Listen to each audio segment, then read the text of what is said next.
doing some fun things and talking about it in a human way. And I am joined by Jeffrey every week to do that. Jeffrey, I wanted to say, my head gets ready for so many things ahead of the show. I'm never quite sure where I'm going to land, but I wanted to make sure to say, you know, this Christmas season, you've really been my gift all year. You've missed like 2 weeks, and one of them was a holiday, that we just nobody worked on, and the other one, your computer just went down. So Hmm. you've been my gift this year, and I really appreciate you. So thank you for that. And welcome to Yeah. Public Access America. We're going to be joined in the second hour by Corbin from the Peace and Purpose podcast, which is cool. Jeffrey and I both agreed not to listen to it so that we could get to know him. And then when I messaged Corbin, he was like, I don't really want to have a plan. I just want to get to know you guys. So I think that's going to be really great. Ooh, that'll be And fun. I did let Adam know that he was welcome to join because he met Corbin with me in a pre-interview. Hey, podcasters, here's a smart thing. Before you have somebody on your show, do a little pre-interview. It makes you all comfortable, and then you know if you actually mesh and meld. So welcome. How is everything, Jeffrey? Oh, things are great. It's been pretty busy, with work and everything. Yeah. But, it's the run up to the holidays. Everybody's trying to get their stuff done so they can go on break. And it's Mm. just the way that it goes. I mean, I don't blame them. If I could get all of my stuff done to go on break, that's what I would do too. It just shows that people will work harder when there's something in it for them. You know what I mean? Oh, I mean, it's definitely that too, but also too, like, end of the year stuff is always typically busy. Like, Hmm. I'm fully expecting that over the next like 2 months, I'm going to be absolutely slammed at work, and it's people are trying to get things closed up. People are trying to get things started. I mean, that's just kind of how it goes. Yeah. Yeah. In a pandemic, right? Well, It's crazy. I mean, even like, given like fiscal year stuff, it's just kind of the way that it goes. Hmm. When I worked in law, for example, yeah, the month of December was usually freaking dead. Yeah. No judge wanted to start anything that was going to go into Christmas, and it was no lawyer wanted to start anything that was going to go into Christmas either. It was just kind of one of those things, Is you that know. is is that why they scheduled Steve Bannon's thing for like April? Is because they just didn't want to do it during the holidays? No, I never even thought of that. I wouldn't say that necessarily. I would say that it kind of boils down. A lot of it boils down to just courts being short on staff a lot of the Hmm. times. Even when you don't want to do something during the month of December, like depending on where you're at and what court it's got to go through, sometimes it's like, hey, yeah, we can continue this, but the next time we're going to have any type of opening on the dock, it's going to be like April, and you're like, well, okay, Yeah. guess that's what we got. Yeah, when I worked in a factory, everybody would take January. They would take their 3 weeks in January. I always took it the week of Thanksgiving and then between Christmas and New Year's because then you could stretch your like 5 days into 9 days or 12 days. Right. So, and then people were always like, oh, that's not fair. And I was like, it's totally fair.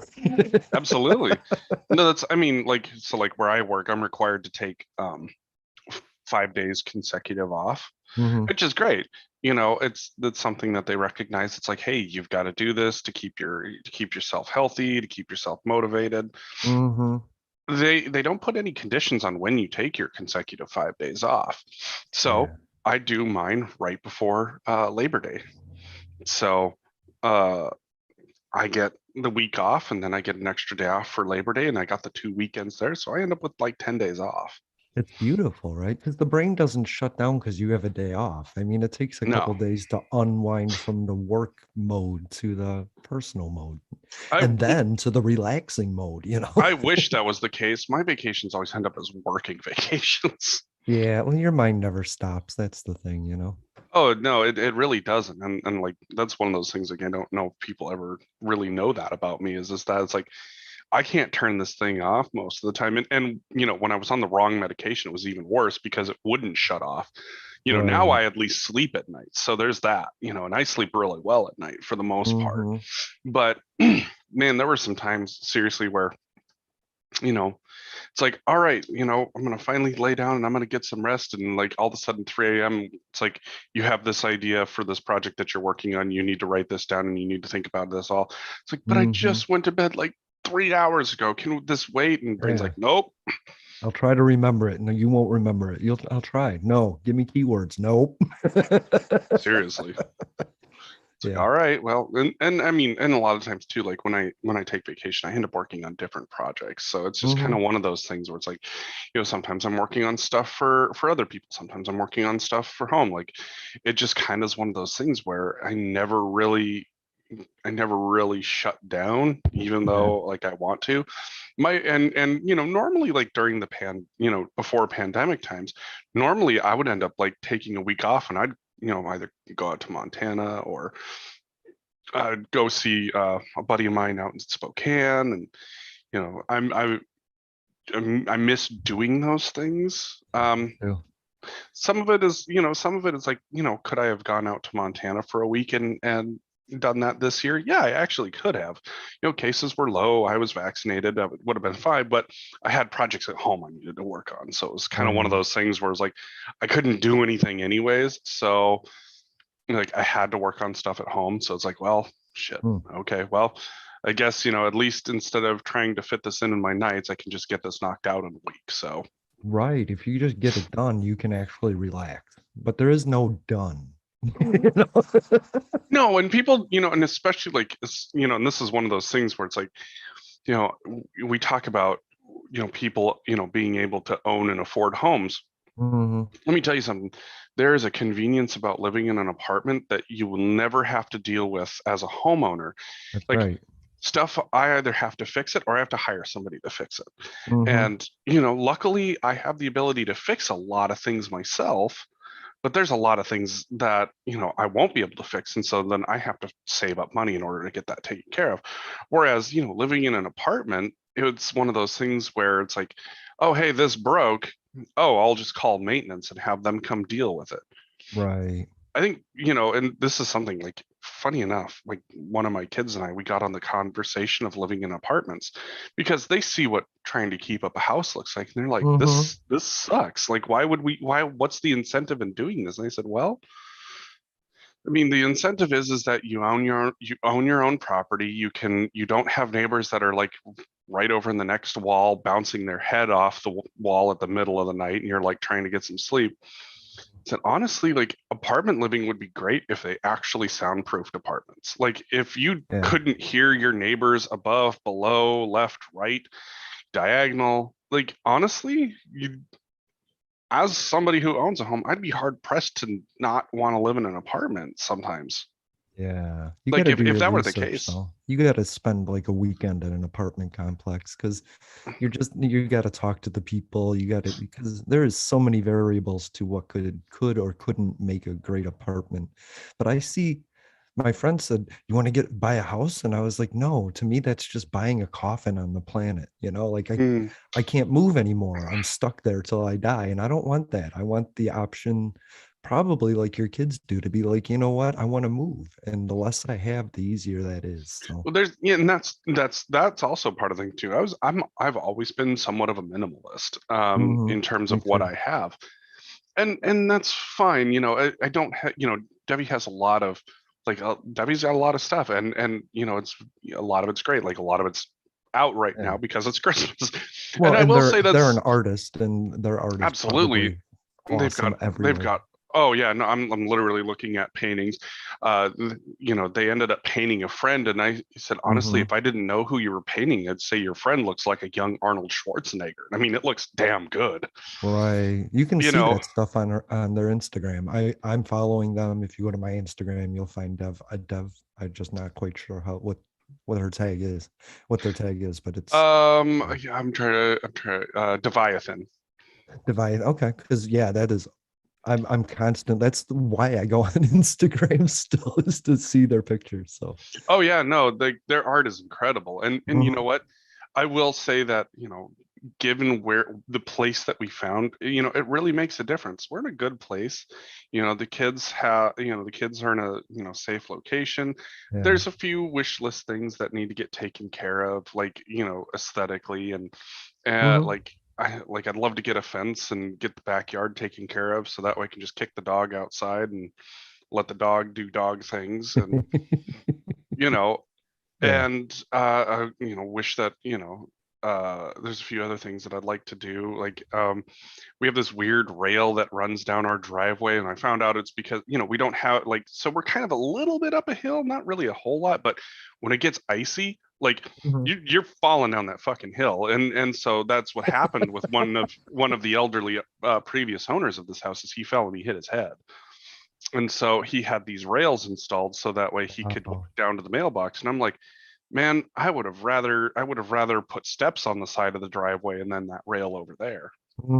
Yeah. And so that's something that I'll probably end up doing at some point, is landscaping in some steps so that way you can walk down to the mailbox to go check the mail, and then also like build an actual level platform so our garbage cans aren't sitting, our garbage and recycling and all that's not sitting on our fucking driveway, and I have to sit there and, like, you know hmm because I tell, it's funny because, like, where I'm parked, like, I have to, like, angle my car so that way it's like, okay, we're gonna start pulling out, angle my car to avoid the garbage cans, but also avoid Debbie's car, and then zip back around. And Debbie's like, I need you to back out your car. And I'm like, what? It's like, I'm half blind and you want me to back out my, okay, sure, whatever.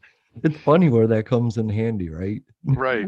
Well, I mean, growing up on a farm, I got used to backing out solely with mirrors with big Uh-huh. trucks.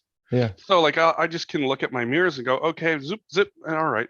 I still, like, kind of suck at parallel parking, but whatever. We can't all be superheroes. It's just funny that like we've been doing this a year and you have never pulled that card out. You know what I mean? But it's just so funny. Like this is the time when Jeffrey's like, I'm half blind, can't do that.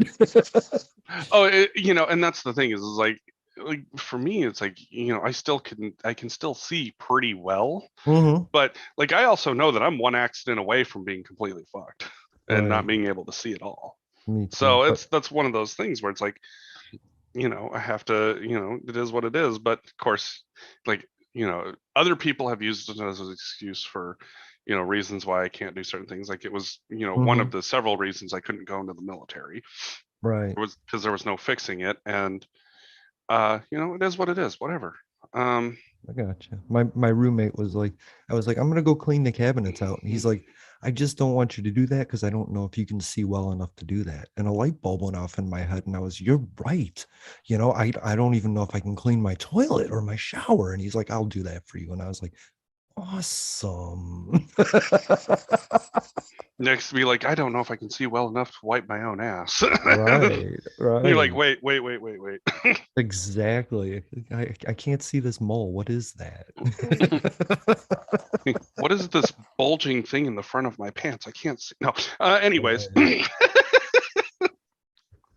But what I love is what I think I want to get across, especially ahead of the holidays, is that like all your people are that gift, and it's hmm like I people always say, what do you want for Christmas? And I tell them, you gave that to me during the year. I don't need a gift. So I don't know. I like people are saying that I have an issue with Christmas, that I hate Christmas. I don't. I have a Christmas spirit. It's just people don't celebrate Christmas the way I do, and I don't force them into my way of thinking, although I really wish they would come to my side. And it's only that, I've lost a lot of people on the holidays. My mom had a stroke on Christmas, New Year's, my uncle died on Thanksgiving, my wife passed away. There's a lot of people I like to remember during the holidays, those hmm people that were gifts in my life and that are gifts in my life. And so as an adult, I don't want material gifts because I get what I want. You know what I mean? And Right. so I just don't understand the gift giving aspect of Christmas as adults. Children need things, right? Like they need things, they want things, and they don't have the means yet to get those things themselves, and they can't grow unless they get those things. So I love that Christmas is there for children and the positivity and the hope that it brings and the hmm traditions and everything.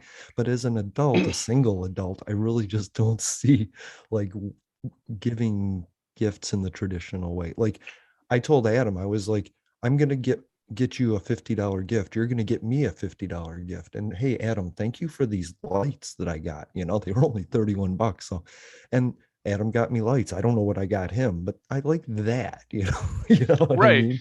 mean? And for like, my mom's been trying to figure out, it's like, well, what do I get the kids? And I'm like, honestly, mom, I live with them all the time and I don't even know what to get them. They have Right. specialized wants and needs now, and it's not something that socks and underwear can fix. I mean, granted, socks and underwear are always a great gift, whether or not Mm-hmm. people want to believe that.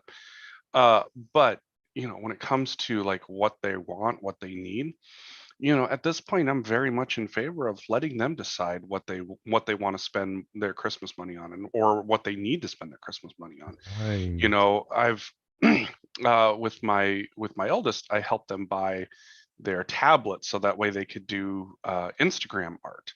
Hmm. So they've dug into digital drawing and animation, and you know what? That's great. That's what they wanted to pursue, and they're doing it day in and day out. And I think that's fantastic. And And if that's a that's gift. But that's exactly, awesome. Your encouragement was the gift, though. It wasn't the material possession, it was the encouragement of it. You know what I mean? and that's just it. Is that it's like, look, you can spend your money on whatever you want. You want to spend your money on books, by all means, spend your money on books. You want to spend it on clothes, great, spend it on clothes. You want to Mm-hmm. spend your money on a tablet so that way you can draw, great, do that. Right. And so it's like, I helped them find what they were looking for, help them pick it out, help them get it. And then now they're like, they draw a lot, and now they're starting to realize, it's like, oh well, we didn't spend a whole lot of money on this, so I'm Mm-hmm. starting to see the limitation. I said, yeah. I said, when I started playing guitar, I started playing with what I had available to me. It wasn't Right. great, it wasn't bad, it was enough to learn whether or not this was something that I wanted to continue. And then from there, I saved up my own money and I bought a really expensive guitar. Mm-hmm. And that's the difference, is that, if this is something that you really want to do, it's like, I want to help you find out if that's the case. And then Yeah. from there, now it's up to you to be able to start figuring out how you want to save money to get maybe something a bit more professional. I've done that 5 times. I keep like a $90 guitar in the house, because I want to learn guitar. But when I meet somebody, we're hanging out, and I've had that where kids are like, I want to learn to play guitar. And I'm like, I'll give you a guitar. And they're like, what? And I'm like, yeah, here, there's just a $90 guitar. I'll find one on sale for 45 bucks and buy another one. But here, start it out. And I've done that like 5 or 6 times. And it feels really good to see those kids like actually on an upgraded guitar playing, because that meant it meant something. And that's just it, is like, and especially because, like, the oldest had to spend their money on the gift, and Mhm. I spent a little money on it as well to help, get the whole thing funded. And that's, it's fantastic. That's been absolutely exciting for them. And Yeah. it's been something that has, I would say, especially in the midst of a pandemic, given them a creative release and being able to do certain things. Hmm. You know, it's, are there issues with my kids staying up too late because they're either drawing or reading stuff that they want to draw? Yeah.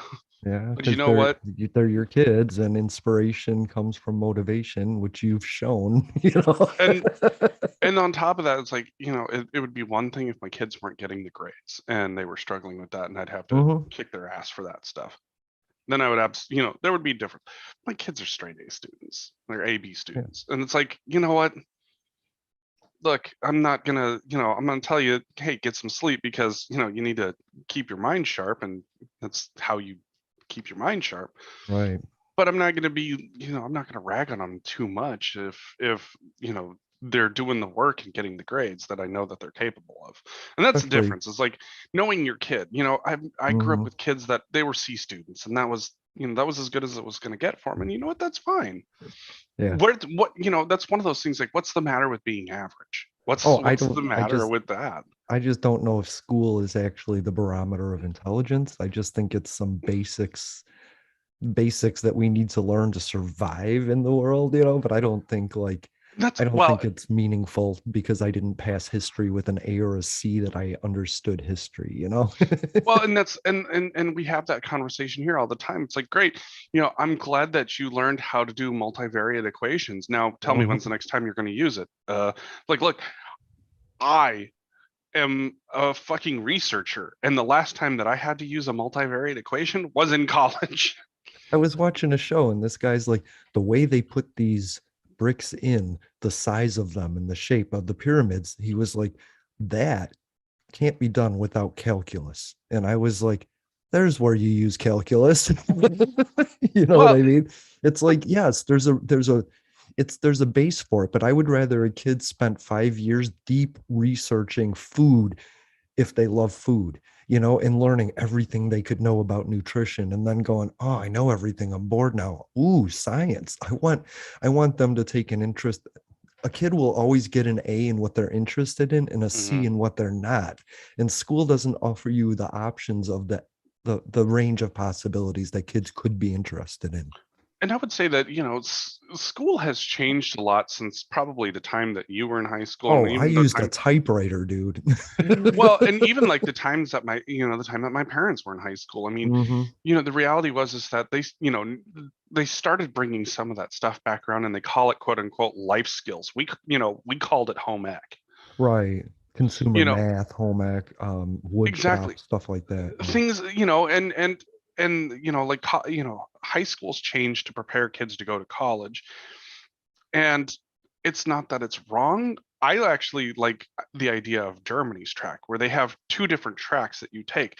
There's the I'm going to college track and I'm going into the trades track. And Mhm. I would love to see that expanded here in the US.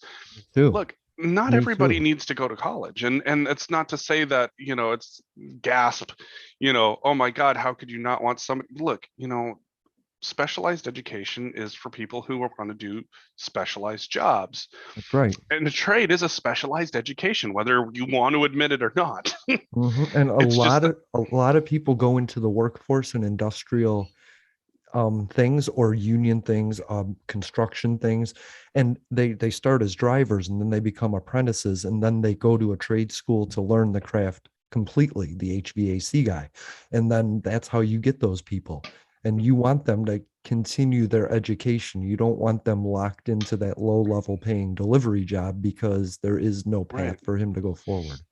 And that's the thing is like if we can start that path earlier for somebody who's like, what, Hmm. this looks all right. This isn't terrible. The fact of the matter is that we're going to need people in construction. We're going to need people in HVAC.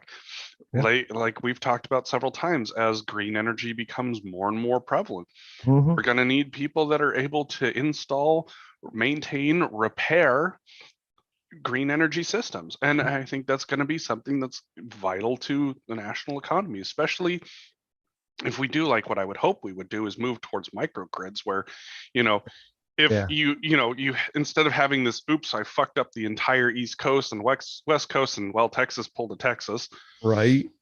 you could literally have all of these smaller different grids that are connected. And if something Hmm. fucking happens in one space, rather than having one connection in and one connection out, That's now right. you've got multiple smaller connections in multiple locations, and you're less likely to see massive failures. Because my house is also powering my neighbors' houses, and their houses are powering my house and their neighbor's house. And then, so if one goes down, there's always power right there. I like that. Yeah, And of like I was course. telling, and like I've had the conversation with my mom. I'm like, Mom, you realize that if there was just one wind turbine in Ritchie, Montana, where I'm from, Hmm. you guys would probably never have to worry about whether or not you'd have power, because the wind is always fucking blowing in eastern Yeah, Montana. you And would my have mom laughs and goes, "Yeah, that's true."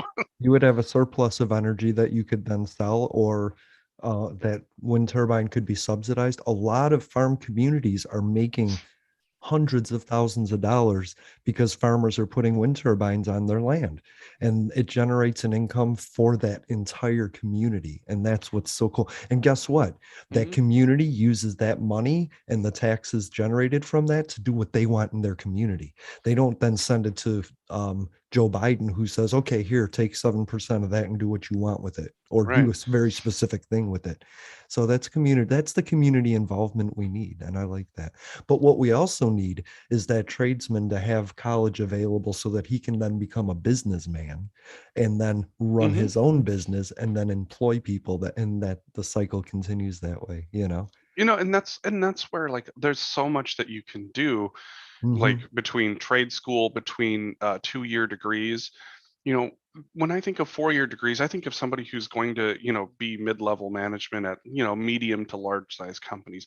When I Yeah. think of master's school, I think of people who are moving on to become researchers.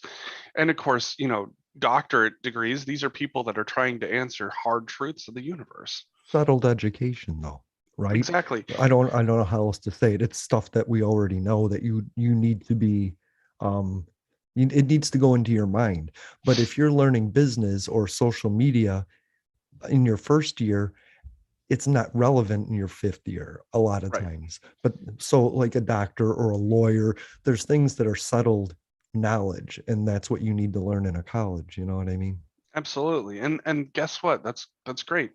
I watched my mom go from being a seamstress at 40 years old to working on mail servers in a Linux format in a regional telecom company.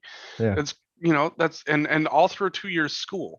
So like the reality is that there are ways for people to get better at business, better at technology, better at trades, and maintain short paths to be able Yeah. to do that. And I really hope that we start to look at that as a place of serious investment. Hmm. Me It's too. there's And innovation, please. Oh, absolutely. And that's the thing is like I think, especially like for me growing up, a lot of us saw these 2-year programs back in the day as a joke because they were kind of a joke. They were like, here's some super easy classes. Uh-huh. There's you're not really going to learn anything special. It's kind of like high school 2.0 because you didn't get it right the first time. Hmm. And now that they've started to like really specialize, it's like, you know what? People don't need high school 2.0. They need something that helps them get what they're going to do off the ground. Right. I wish I have this image of classes, like just 50 classes, and a kid goes on the screen, picks a class, does it, completes it, and then moves on to another level of that class. Or he can do up, level one classes, and then, you know what I mean? And it's like a Hmm. little completion game. I think completing things is, well, that's always been my goal. I want to learn it. I want to knock it out. Like the Matrix, he sticks the needle and he's like, I know Kung Fu. That's what I thought about Dan was like, he's like, we know vaccines. You know what I mean? And I thought that Right. was so cool. But if Dan didn't go to college, he would be screaming right now, I just discovered penicillin, because he would have to be learning science on his own up until Right. that point. But he went to Right. college, and in one 5 minute explanation, he learned what penicillin was. He didn't need to recreate that. So Yep. he's standing on information of giants, and somebody is going to learn from him and go even higher. That's what science is, learning more based on what we You already know, know. Yeah. that's one of those things. Like especially as a scientist, we always a lot of people have been using the phrase, trust the science or question the science, and they use it in such weird ways. Like Uh-huh. to a certain extent, you trust the science. Why? Because you're using settled methodology that is well written down, well studied, and peer reviewed, and proven that somebody else can take your work and get the same answers as you do and not question Right. your methodology. That's You know, questioning new science, not and well, and when we say question the science, that's what that's what you've got people that are saying question the science as a means of saying don't trust the vaccines or don't trust this or that or the other thing, and you got people who are saying just trust the science, and it's like mm, that's not how science works either. You don't just be like, well, yeah. okay, somebody did science and that's No. You you know question new science with old science. You know what I mean? you This is what we question. know. This doesn't fit with what we know. Now we have to go and do your math.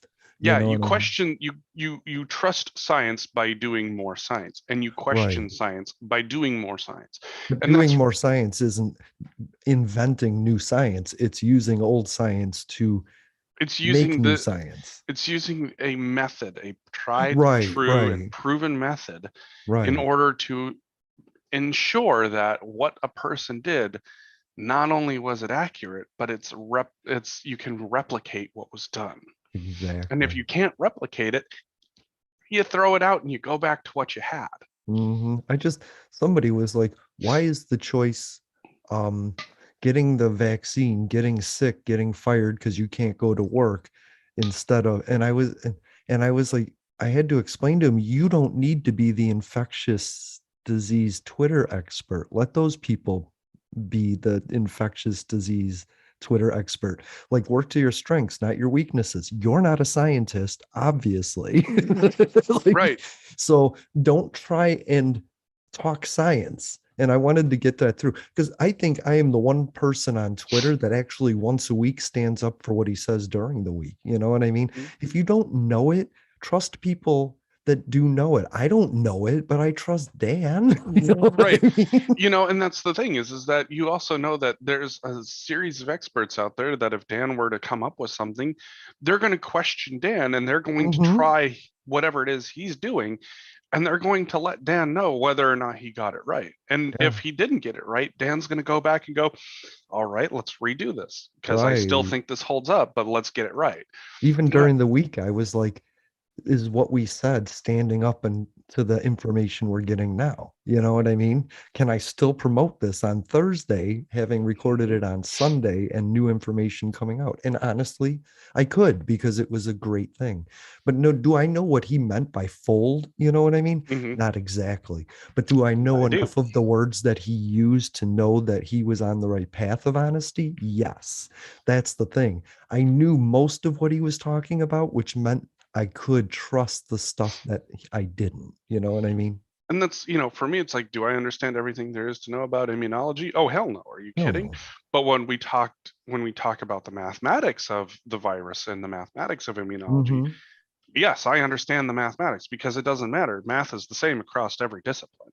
And Right. so, and that's where Dan and I, can really, work and feed off of each other's is that when we talk about the mathematics of it, what he says makes sense to me because like he's Hmm. when he's working with people, he's got people like me that are literally running these calculations and making sure that you know what's happening is making sense. And Dan has to know this stuff too. He's the one that has to come up Right. with it, but I'm sure Dan has people that check his math. I mean, we Right. everybody should when you're dealing Yeah. with stuff like that. And not And once, I don't think not once did Dan say, this is fact, you can't dispute it, don't question it. You know, he kept it open and broad. And I really like that. We talked about vaccines overall, the history of viruses. Like, mhm, these things matter in the conversation, but we all just shout out headlines at each other and we don't go further into it. We don't have that base knowledge that I think falling backwards into live attenuation offers people. Nobody had that conversation with people. right. They were just, here's a virus, it's here, it's attacking you, we got to stop it. Well, what happened? What brought us to that point? Well, it came from China. But no, how? What is it? Where did it come from? Like space? And now we're Right. back, we're trying to backfill our information with facts that are going forward. And it's not working. We never had that back conversation that we had with Dan. And so I think it's important, and I think more podcasts should be having these conversations in that way, you know? Well, and then the thing about like what Dan reads, for example. I mean, I'm not going to say that the average person is dumb, but the average Hmm. person isn't going to understand the complexities of what Dan reads Right. in most cases. Like, even me as a scientist, as a math person, as a data analyst, Yeah. I'm not going to understand the complexities of what Dan reads. Like, Right. I'm a very well-read individual, and I, personally have a lot of additional strengths when it comes to understanding Hmm. different aspects of the scientific community. But, I don't have that same specialized knowledge. And there's a reason why it's like we trust certain individuals that have certain specialized knowledges. It's not because we think they're the end all be all, it's because Right. this is what they do, this is what they study. They're not the only person in their field. They're learning off of those who came before them and teaching those who come after them. And I was just thinking, what I do is I look at laws, proposed laws all day. Like, I look at a different, like the Freedom to Vote Act. I look at the John Lewis Act. I'm always looking at these acts because they're being proposed. And what I really think a conversation needs to include is the three of us, somebody that knows the science, somebody that knows the numbers that are relevant, and that's somebody that could actually create a policy based on that. You know what I mean? Well, and that's there you fall into public policy, and Hmm. there's very much a realm for that out there. Like, Well, we learn so we can use it in practical ways, right? Absolutely. Yeah. So I don't know. Thank you for listening to Public Access America. I was just thinking to myself, Trump is turning into a shrink. Are you old enough to remember what a shrinky dink is? Oh, I know what shrinky dinks are. I could, then I can short that. Like Trump, I think, is becoming a shrinky dink. And I wanted to ask you, what do you, hmm, I have a future, I had a vision, and it's normalcy, which, by the way, sucked for people, you know.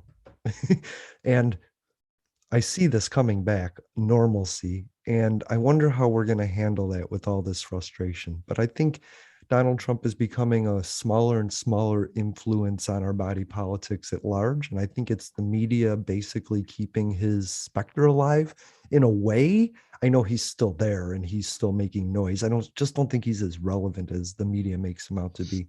And I wonder, what are we going to do when rhetoric turns to opportunity and solutions are there to propose instead of just anger? You know what I mean? Are people going to turn to that, or are they just going to feel safe in that somebody's taking care of it? You know what do you see the future without Donald Trump as?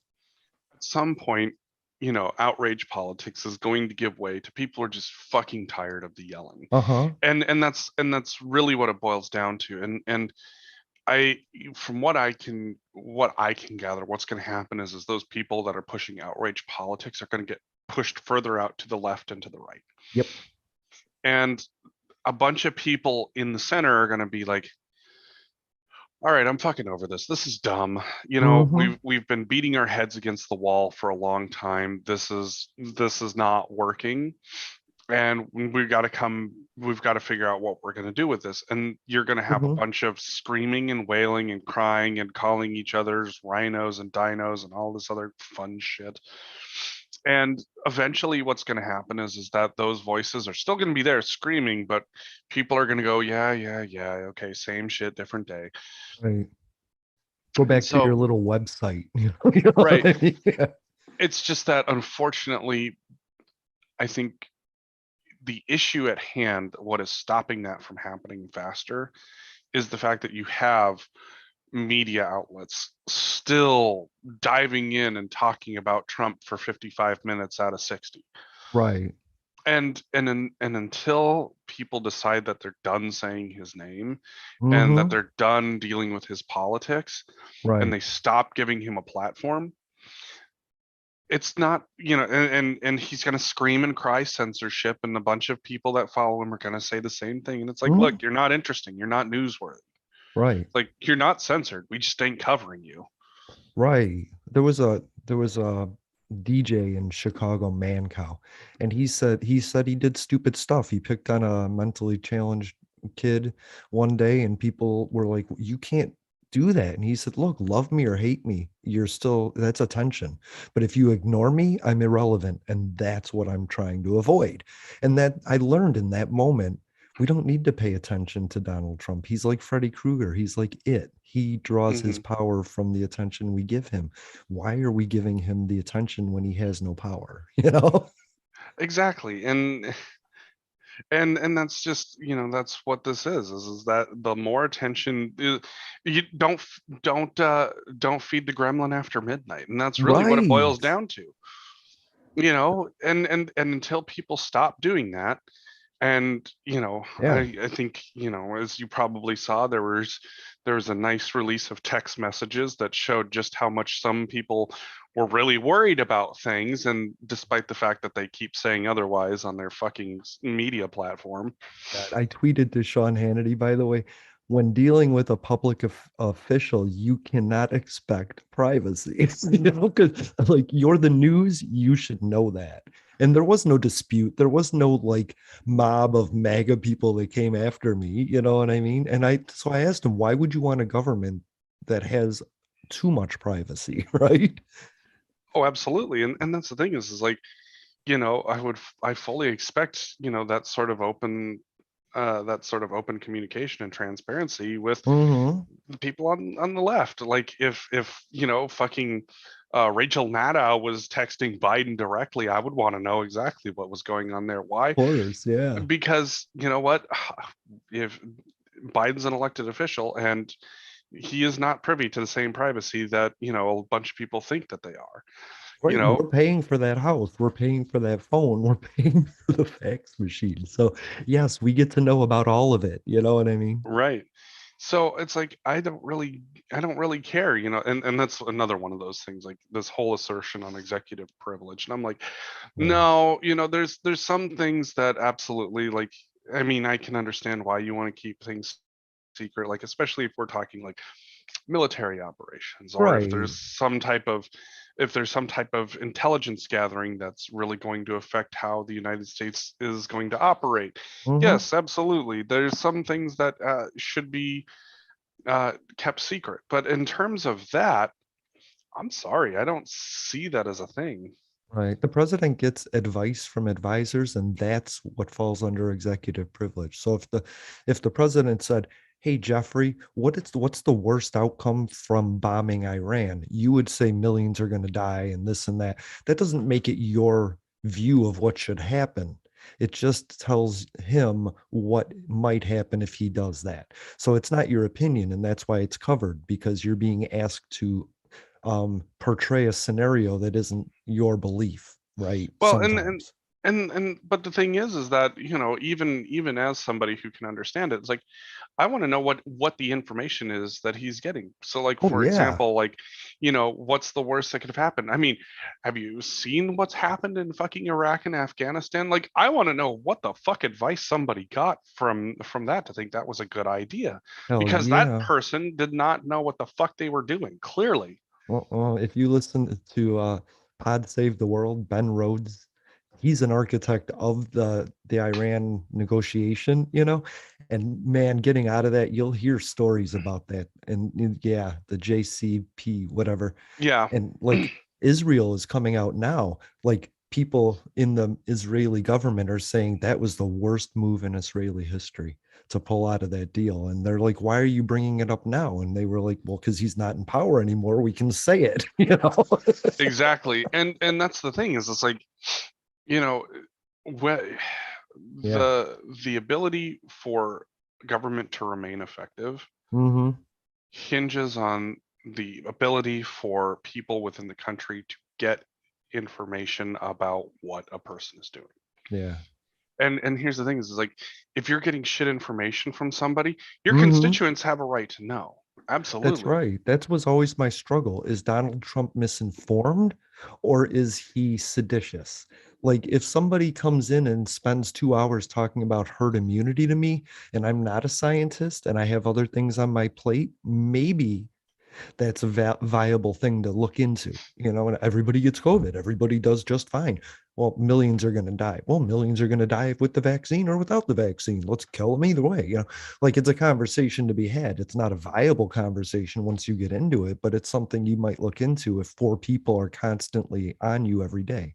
So I just never knew if he was getting bad information from seditious people or if he was searching for it because he was seditious himself.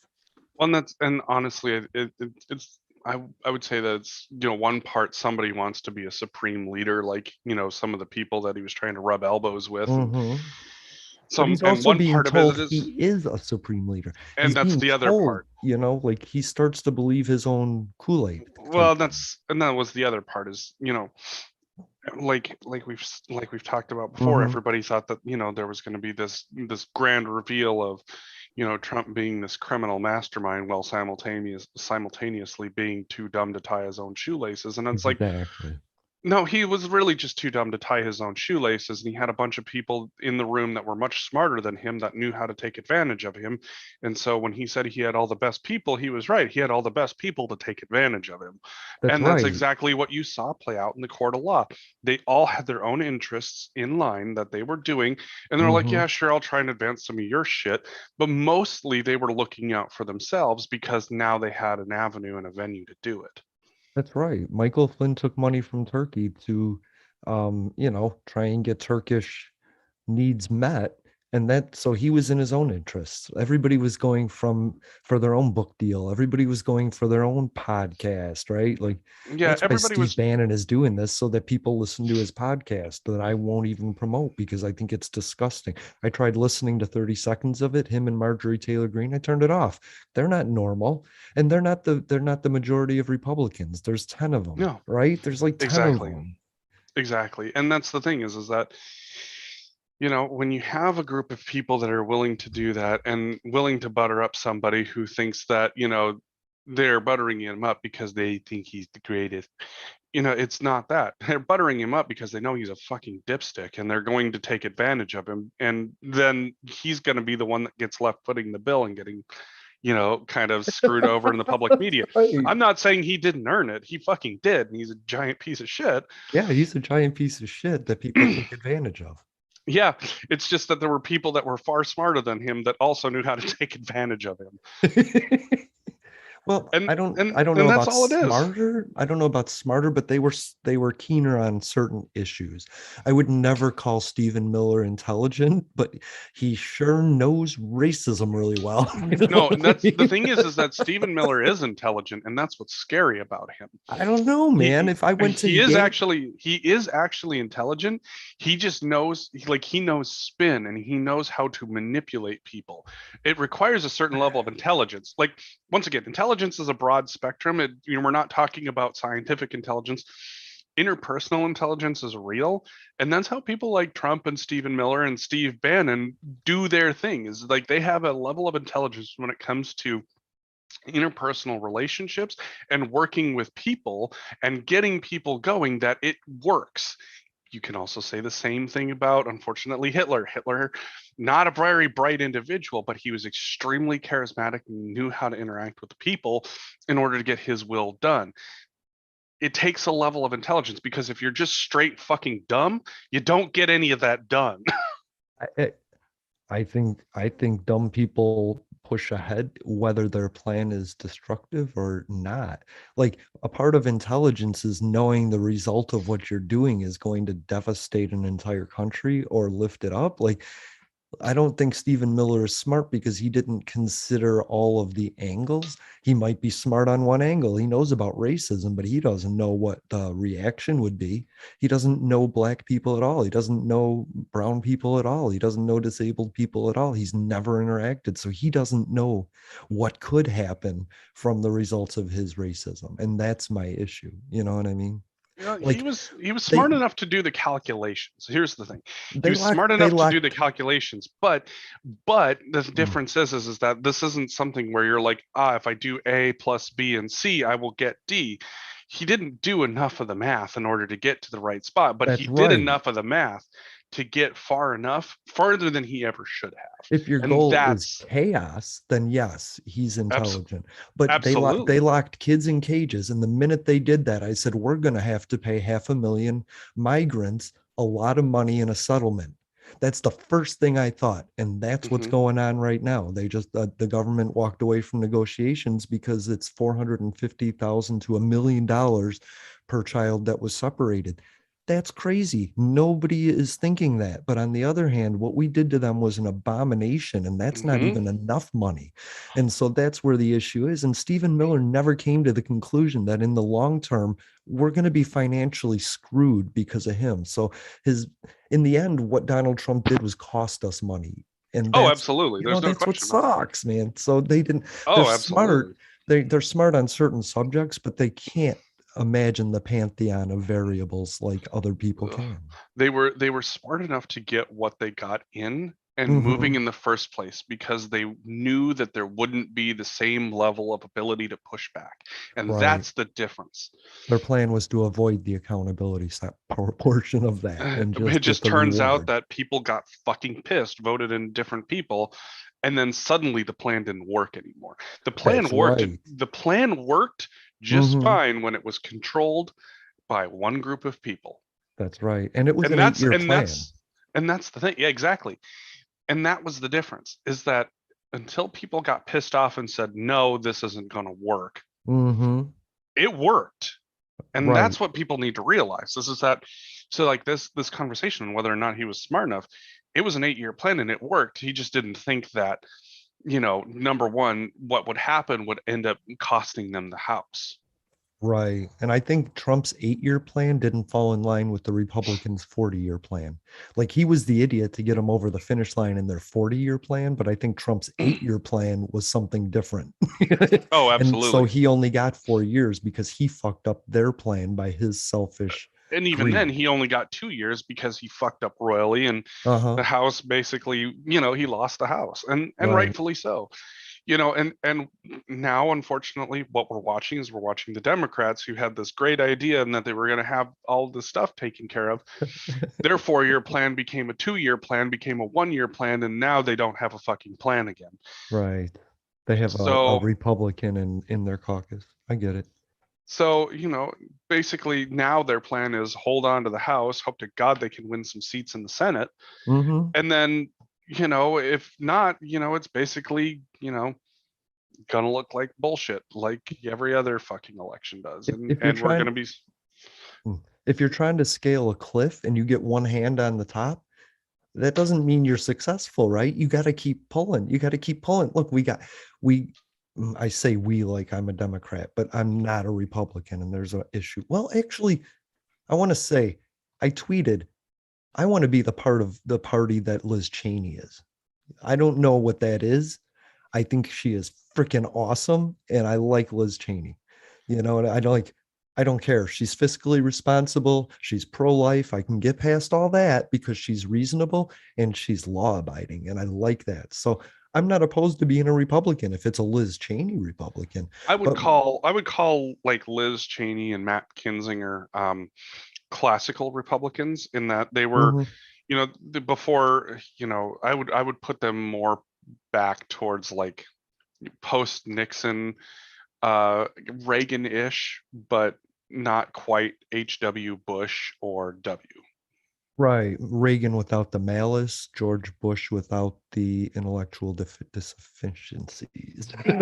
I mean, so but I mean, one of the things that we have to keep in mind is that, what was it, Liz Cheney voted with Trump 93% of the time, so it's not Mhm. like, and Kinzinger, I want to say he was in the same realm, so it's not like, you know Kinzinger and Cheney vote for Republican policies. It's just that they also happen to Yeah, not be whacked out fucking conspiracy theorists, that's right. and that's really about the only fucking differentiation between the Well, two. nobody is complaining about the stuff that Trump got passed through the House and the Senate, like Hmm. it was standard Republican things. He wasn't trying to pass laws to kill people, right? It was his executive orders. It was his loud mouth. It was his Twitter fucking declarations we had an issue with. Oh Look, Christ. he would have gotten his 8-year plan and Republicans would have gotten past their 40-year plan.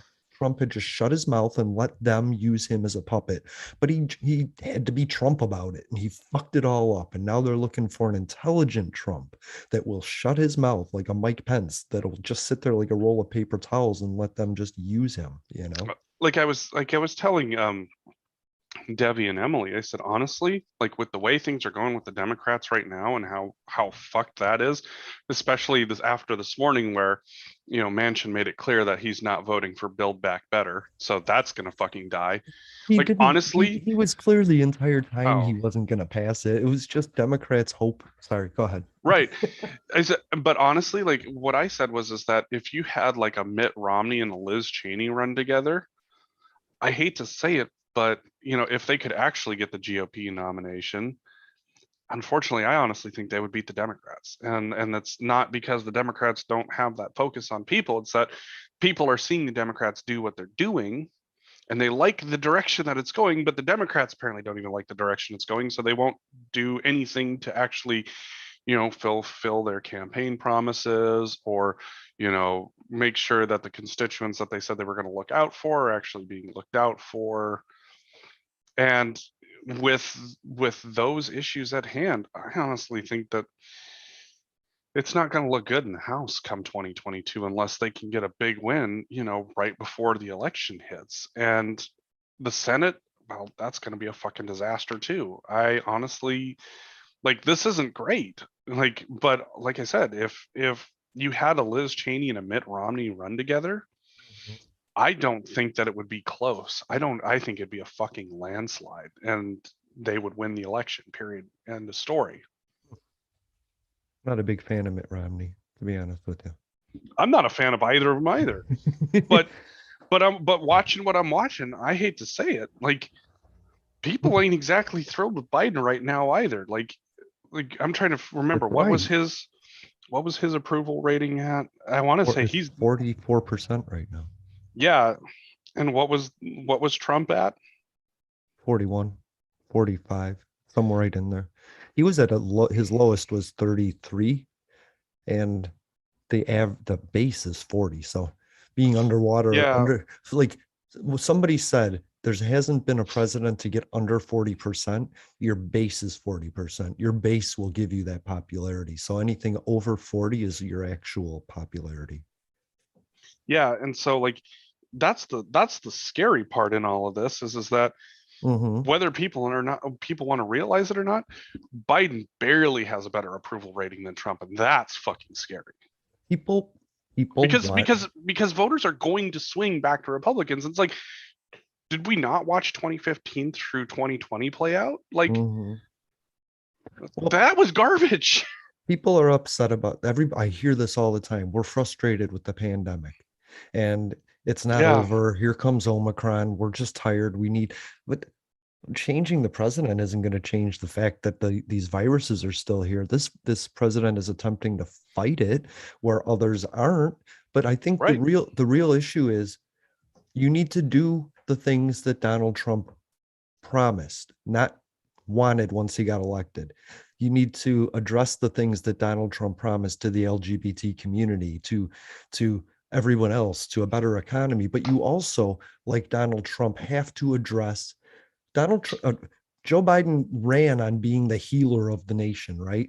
You Hmm. need to address the situations like Donald Trump did. You need to be on TV every day giving your opinion about the situation, every situation, like Donald Trump did, but a reasonable opinion. You can't ignore it. When voting rights comes up and you're saying no, build back better first, bitch, nobody likes you.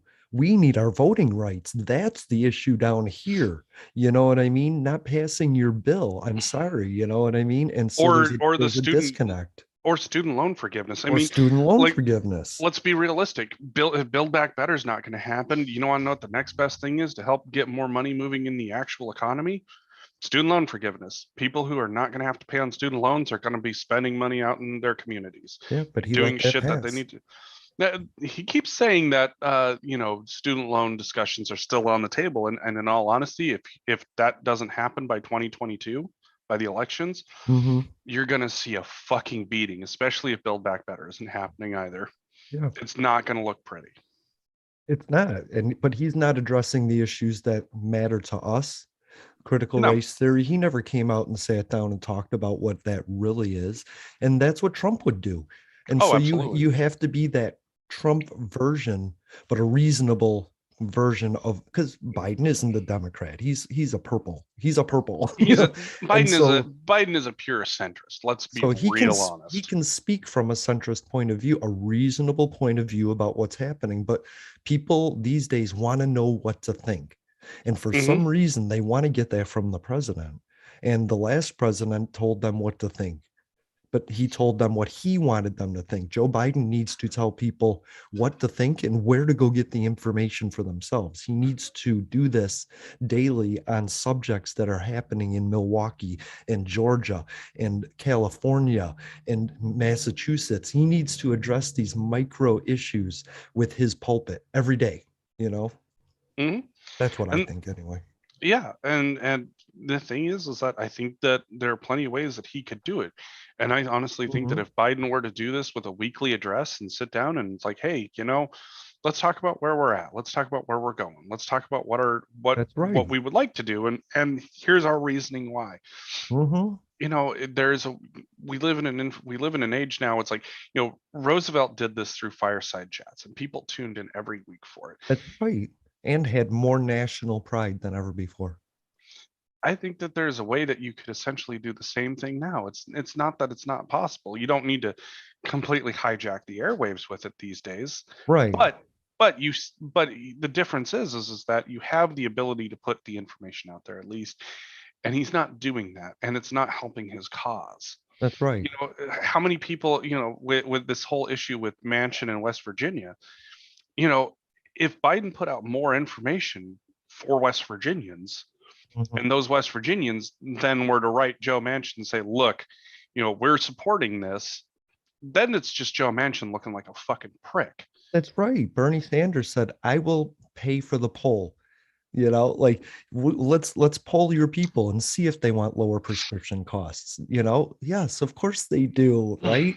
So it's not, I don't know, Joe Manchin, the pharmaceutical company dumped this year $300 billion into lobbying. If you don't think that affected Joe Manchin on some level, you're just fooling Or yourself. the coal industry, or Yeah. Yes. you And know so that's what it is. absolutely. Well, the fact that you got people saying that Joe Manchin's meeting with Republicans, you got people saying Joe Uh-huh. He Manchin's did meeting in with coal Texas. industry. Like, the reality is, and you've got literal ads in favor of Joe Manchin coming out of the Republican Party. It's like, come Hmm. on, dude. Like, let either have West Virginians tell Joe Manchin what they want, That's right. and let Joe Manchin, screw himself with that, That's right. or you need to start putting out the information in a better way in which, people are going to be very clear as to what they're getting. I, I I think the issue with Build Back Better is that it is everything. I think I tweeted Pramila Jayapal this, your senator or your representative. Honestly, why not pull the child tax credit out, make it its own bill, and try and pass it, and have them say no? And then why not do that with elder care? Why not do that with climate change? Why does it all have to be in one big bill? Why haven't you just spent this year passing single little bills that would pass? And that's the You thing know? is like the child tax credit Mm-hmm. would absolutely pass with bipartisan support. Why? Yeah, Because Republicans would see, hey, we're not taking tax money away from people as it stands. Great, right, cool, let's do that. Democrats would be like, cool, this is a great social policy. It'll cut child poverty. It's supposed to cut child poverty in half. That's according right. to their research. Republicans get less taxes, Democrats get a social policy. Great. Moving on. What's the next piece of legislation? But Mm-hmm. when you throw all of this crap together, like, I get why they want to force some of this stuff through. Me too. But the reality is that when you have this much of a divided Congress, you don't have much choice other than take your wins where you can get them or That's find them. right. That's right. Incremental change is better than no change at all. And that's about what they're going to get, is no change at all. But they can say they tried, and they can use Republicans as the cudgel Can to say they can didn't get they it done. can they say they I mean, that's the thing, is it's like, you can sit down and say, well, the Republicans didn't. Okay, well, what Mm-hmm. else did you try? And when they sit there Exactly. and go, Uh, exactly. And the Republicans do the same shit. They're like, well, the huh? Democrats wouldn't. Okay, well, what else did you try? Yeah, Right. exactly. You, Mm-hmm. and I think people are getting tired of these giant fucking omnibus bills as well, Uh-huh. where it's like, why the fuck is this in here? And what else is in there? Exactly. And realistically, I can understand why people are fucking tired of that, because there's stuff getting slipped into some of these bills that don't make any fucking sense. And Uh-huh. and and some of them are, I would argue, are just straight up heinous. Like, there was a few things that the Republicans managed to slip into some of their bills. And I'm like, what the fuck? How does that have to do anything with fucking spending? That's right. That's right. And then other So things that are just totally mean. So, but I don't know. Anyway, thank you for listening to Public Access America. This has been our Sunday episode. Tune in next Thursday for a great episode with Corbin from the Peace and Purpose podcast. And Adam has a beard. I just call him Adam has a beard. That's his full name now. just So, Adam has a beard.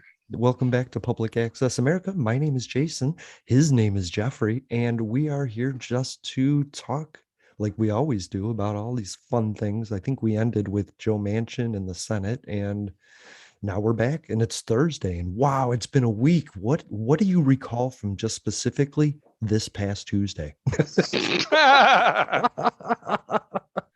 Pizza. I recall Oh pizza. man. So I wanted to I want we can get this started. I kind of wanted to know what your favorite moment of the year was. Like, was there a moment that defined 2021 that you could put in the history book as what you'll remember about it? mRNA vaccinations. Mm, Because they opened up so many possibilities for treating so many different diseases. And for the first time in a long time, there are people that have been suffering from diseases for decades that are going to have hope for a change. mm. And that is cool. That's That is really cool. fucking cool. Go You know, science. because, that's going to be one of those things where between the current pandemic, between diseases that we are currently dealing with, between new cancer treatments, between Alzheimer's treatments, there's so Yeah. much Valley out fever. there. Valley fever, there's so much that these new vaccines are looking at doing, that it's just really awesome. Like this last year has really been like the tale of what does physical health start to look like for people. Like, I Yes. love the idea that I'll have family members that may never have to worry about what Alzheimer's will do to them. That's beautiful. That was a great thing I took away from that. If it can eat those proteins, the people that have Alzheimer's or dementia could actually regain function. Man, that almost made me cry because I know a lot of people suffering, you know. Exactly. And just, you think about it, it's like, that technology is, and the fact that Mayo Clinic said that this week, they said that people that have gotten the mRNA cancer vaccines, people who are unresponsive to chemo and radiation, are starting to respond to these treatments positively. Mhm. Like, that's exciting. So for the first time in a long time, there are going to be new possibilities out there to treat things that we've been battling with for decades. And that is the coolest thing about 2021. Brother, let me ask you this real quick, man. I know this may be playing devil's advocate. Good morning, everybody. Good morning, Adam from Good Adam morning. Has a Morning. Beard. I Good morning, love Corbin, each- by the way, from the I love it, each and every What's up, one guys? of you. I love each and every one of you. But let me ask you this, brother. Why do you think it's taken us so long to get any kind of cancer, anything, any kind of treatments for cancer that are actually 100% effective or even remotely effective, can cure cancer? Is it what the gringos call it? It's proverbial money. Oh, And they- that's absolutely part of it. And the reason why is that the saying was always, there's more money in prolonging the problem than there was offering the cure. But also too, like, when you look at mRNA technology really only started to develop in the last 10 years. But Mhm. thanks to the influx of funding from the federal government in order to get an mRNA vaccine for COVID, Yeah. all of a sudden, the technology got more advancement done in the course of 10 months than they had able to get done in 10 years, because they finally had all of this cash at their disposal to upgrade, get all the things that they needed. And so suddenly, now that, they knew that this technology was going to be easy to fine tune and replicate, but they didn't have the means to get to that point until now. And so now, like, all of these big pharmaceutical companies are now going, oh shit, if we don't get this out first, some of these other places are going to get it out first. And so now you have this race for different treatments and cures that you haven't seen in a long time. Wow. It's like a plateau of information. Funding gets us to a plateau, and then we can explore what we've learned in a variety of ways. You know what I mean? That's what's cool. Like what he's talking about, this technology is like a suitcase for what we put the stuff in, you know what I'm, the information in. So it's a revolutionary new suitcase that we put into our bodies, and then our body goes, oh, a new book to read. You know what I mean? So that's good. So Corbin, I wanted to ask you, like, thank you for being here, by the way. We're here with Corbin from the Peace and Purpose podcast, which I'm just so excited to have you on board in this conversation. And I want to hear more about your podcast. But what I want to know is, what are you going to take away? What are they going to be able to write in the history books about 2021 that you'll remember? What defines About 2021? Yeah, Jesus. what defines this okay. year? Well, yeah, let me take on that guy. And By the you're- way, before I get into that, You're a little What's up? loud, so if you could turn it down a little. And Adam, Oh, I'm gonna turn it down. Something's rubbing, and I don't know what it is. But I You love you want to both. know what it is? Do you really want to know what it is? What are Well, you rubbing at him? What are you rubbing? I have Please a don't few define ideas. 2021 for me like that. I'm sitting perfectly There you still. go. Sorry, Corbin. No, it's totally okay. No, I Ooh, mean I like it's that. a pleasure. Do you like this volume here? Is this Yeah, it's a yeah, nice yeah. soothing tone for you? Oh, I like it. Mm. Pants are off Yeah. now. We're good. What? Oh boy. Welcome to the family, bro. What was rubbing before your pants were off? Hey, whoa, what? Jeffrey, stop it. Stop it. I think for good reason there's no waist down action on this Zoom Right. meeting, so that's perfect. Oh, hold my beer. Wait, I need to go. I need to get up and go get. The full body camera cams you can find on Chatterbait, by the way. Our name is Public Access Pod. Sign me up for 3. The under the desk view will cost you 750 tokens. Jesus Christ. Anyway, sorry, Corbin. We are all about the tangents, but what defines 2021 for you? I love tangents. Yeah, it's wonderful. Defines 2021. I don't know, just personally, like buy real estate whenever the market's down. That's what summarizes 2021 for me. I love it.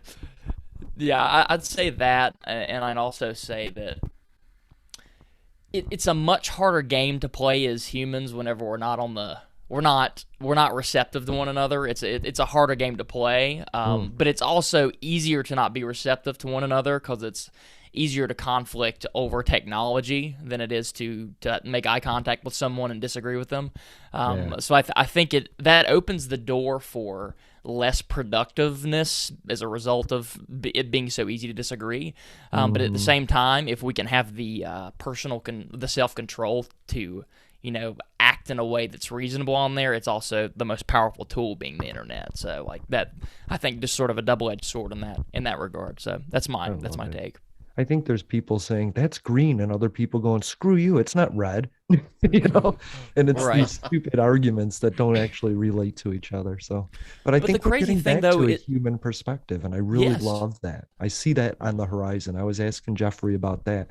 What are we going to do when normal is back? What are we going to do with all this like outrage and, culture canceling and everything when everything is normal and nobody has an issue with every single thing that's said everywhere all the time? Right. And that's the crazy thing, though, because the internet, oh my gosh, like it could be the best tool we've ever, like this could be such a productive thing. Yeah.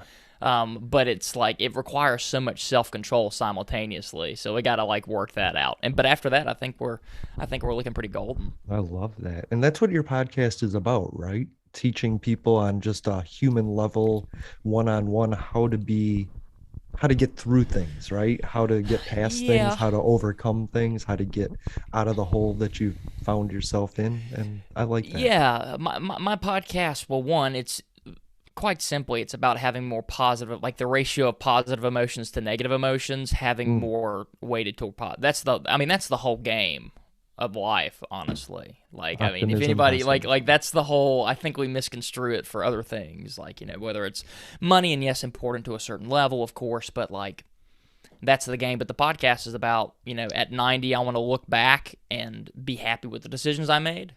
And not be the guy who said, oh, I wanted to do all that stuff, but I was too scared to do it, and here I am in a rocking chair, and I can't do anything about it now. I always imagine so- myself looking at God and going, he made me do it. Damn it. That was me, wasn't it? Let me into heaven. It's not my fault. He made me do it. It's, God. it's like, hey, if you're a Calvinist, you might be able to play that. Yeah. No, True. I'm not. I am not. I love that. And that kind of fits into Adam's theme, which is also just like better mental health, better knowledge, knowing your surroundings, surviving through the struggles and learning from other people. What I feel like is we've all stepped in holes, and I know the people that are coming behind me are about to step in the same holes, but if they listen to us ahead of time, maybe they'll avoid the hole. And I think that's what we're all striving for. We're all trying to use our experience to tell people where the landmine is so they don't blow their leg off, right, Adam? I think so, man. I mean, Sure, we're forging our own path, but at the same time, man, it's a path that somebody else has laid before us. So if we're avoiding the same holes, we're avoiding new holes and creating new holes for other people. Fuck Yeah. them. Right. Well, not really, but you know what I'm saying. I mean, Right. If you have to, you have to. You gave them a chance. If they I didn't live up did, to it, yeah. move on. Like, Yeah. not everybody is meant for everybody, but that doesn't mean you have to hate what isn't for you. Like, I don't Right. like sardines, Right. but I don't fucking hate sardines. I hate people that eat them and then kiss me. Sorry. Has this happened a lot? Sorry, Jason. Yeah, I both don't know Jeffrey why. and I. What is Yeah, but- that a theme for? I don't even know. How do you just constantly meet women that like to eat sardines before bed? It's so Yeah, I don't know. I don't know where you're meeting them. Yeah. Well, you're not here in Seattle, so or Well, it is Olympia, plenty of so- fish. It is plenty of Right. fish. I guess Oh. that Mhm. man, I Mhm. didn't realize it was a Plenty of subset sardines. people. Plenty of There it sardines. is. Plenty of anchovies. Get Plenty some. of fish. I Mm. might go on Plenty of Fish and just start hitting on women like, hey, what kind of fish do you like to have sex with? Oh, My I thought this- God, I is that thought the this next was a step fish. of I this? thought this was a fish site. I don't even know. What is it? Aquatophobia or aquatolove? I don't know what it would be. Aquatophilia, yeah. There you Yeah. go. Yeah. There you Not go. not to be Uh, confused with necrophilia. yes. Again, just saying for a friend.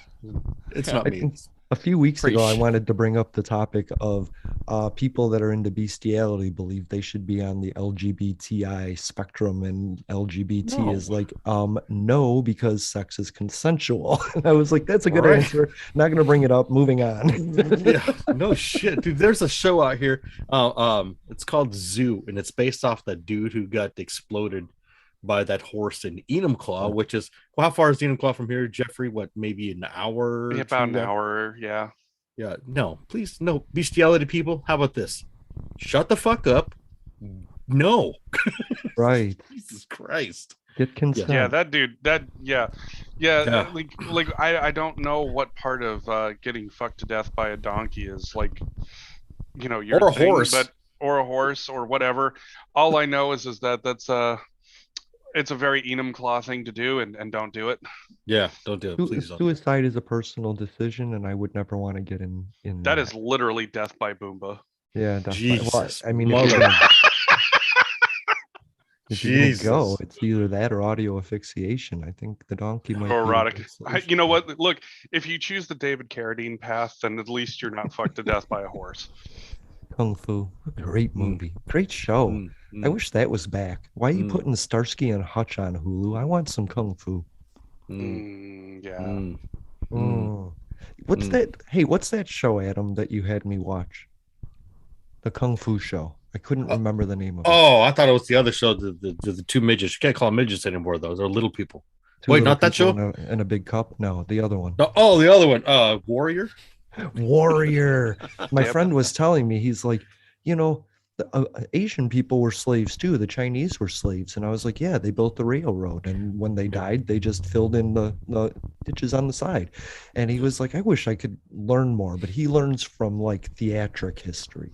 Like Mm. he'll watch Abraham Lincoln. And I told him, you should watch Warrior, because Warrior is a great portrayal of the Asian community's oppression in a weird way. That's why I watched it, because it was so weird to see that. Sorry. Yeah, it was definitely a good depiction of what happened back in the day. I mean, Yeah. obviously the Chinese were treated, the Chinese Americans. Well, they were Chinese now. Anyways, they were treated really horribly. You know what I mean? Mhm. And forced to do this shit. Do those railroads. Oh, you're dead. Guess what? Bye. Shovel Right. full of rocks on him. And I think the Warrior portrayed, them trying to break that oppression. And and in conversations with like the cast that we had, it was pretty awesome to see how they were just like impacted by how they had to portray that character and how deep they Personally, got yeah. into it. Yeah. So there's a lot of investment into the show, and I think that's what made that show so fantastic.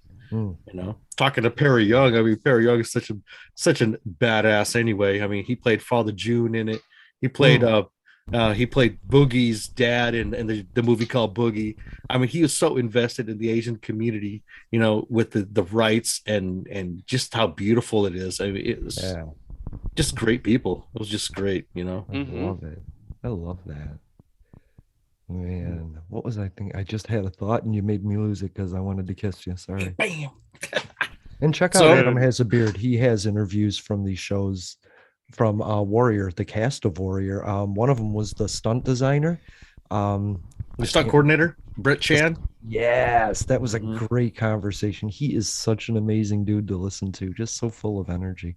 And Yeah, he was yeah. like, he left the set of Skyscraper with The Rock to go work on Warrior. And I was like, damn, that's giving up. Like, I don't know if you can get back into business. Like, is Rock going to hire you when you drop out? You know, but Oh it yeah. was worth it for Warrior, definitely. Oh, for sure. They got nominated for several of those little statues. What are those things called? The Golden Globes. Yeah. And then and every time we got on with some of the the cast members, he'd pop on at the end and say, "Hey, what's up?" and give everybody shit. And it was hilarious, and it's so awesome to see how tight that crew was. I mean, it didn't matter what scene they were in, or it didn't matter what they were doing at what time, but they were just super tight. I think that makes it that's what made that show so special, is the fact that seeing them on the screen, seeing how awesome they were, and then seeing them off screen, regular Yeah. conversation with everybody joking about somebody, about something. And Mhm. well, the only bad thing that came out of it is Rich Ting, guy who played Bolo, Mhm. I owe him dinner. We bet, Rams and Seahawks, and I lost. What is going on with that? I mean, come on, anti-vaxxers, you're ruining football now. Ooh, guys- yeah. I'm sorry, Corbin, are you into football?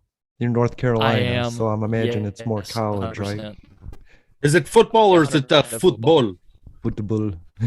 Football. Hell, what's your team, Corbin? What team you got? What's the team, man? I don't know if I'm gonna get love or hate here. I'm a Tom Brady guy all the way. Nice. Tom Brady's Okay, a goat. all right. Not an adverse reaction. Appreciated. I'm just kidding. He sucks balls. What is If wrong you with said you were a Patriots fan, I would have had to give you a ton of shit. Yeah. there As you a New go. York Giants fan, The New York Giants? What the fuck? I thought it was the I like- Panthers. That's why I picked I also like the football. Panthers. What the fuck? I've liked like- the Panthers I like ever since Ron they came Rivera. in.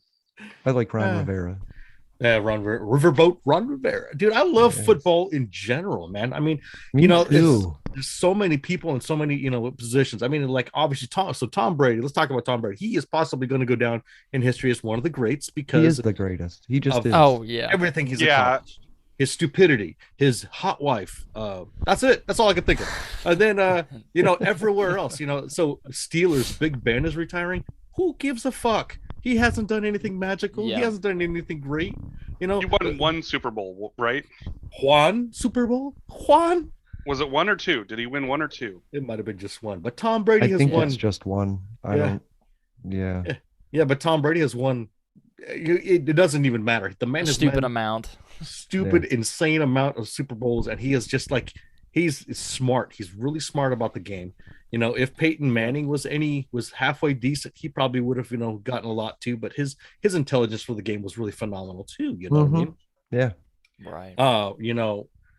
Who Yeah, else? I was just thinking about that. We don't have like Ben and Brady are like the last standard bearers for the quarterback. It's so weird how Sure. like the whole position tends to turn over without you Yep. even noticing it. And now there's all these rookies that are acting like veterans. I think that is so cool. I'm so Yeah. excited to Oh watch. yeah. Why Kyler did Murray. Matthew Stafford go into the Rams? Like I came out of hibernation, watched a game, and I was like, what the fuck? Yeah, Herbert, Justin is it Justin Herbert? He came out of Oregon State, or for the Ducks anyway, and he's now with the Chargers. The kid is phenomenal. Him and Kyler Murray went toe to toe and just brought down hell, and that's going to be a phenomenal thing to see. These two young cats, playing ball. I mean, Wilson is still in there. We got Rodgers still in there, but we also got Lamar Rodgers, Jackson. that's it. Yeah, we But got I Lamar- think of Wilson as like the oldest new wave. yeah, Like he started Yes, the new trend 100%. of what is out there now. He'll be the old hat when Brady and Roethlisberger and Yeah. Rodgers. Can you call him a quarter? What do you call a guy that cries all the time and kind of just works when he has Tom to? Brady. Tom Brady. Like You call him Tom just Brady. wears a guy that wears just yellow spandex Except- in his Get power. out of here. You know what Tom I Oh mean? my Brady. God.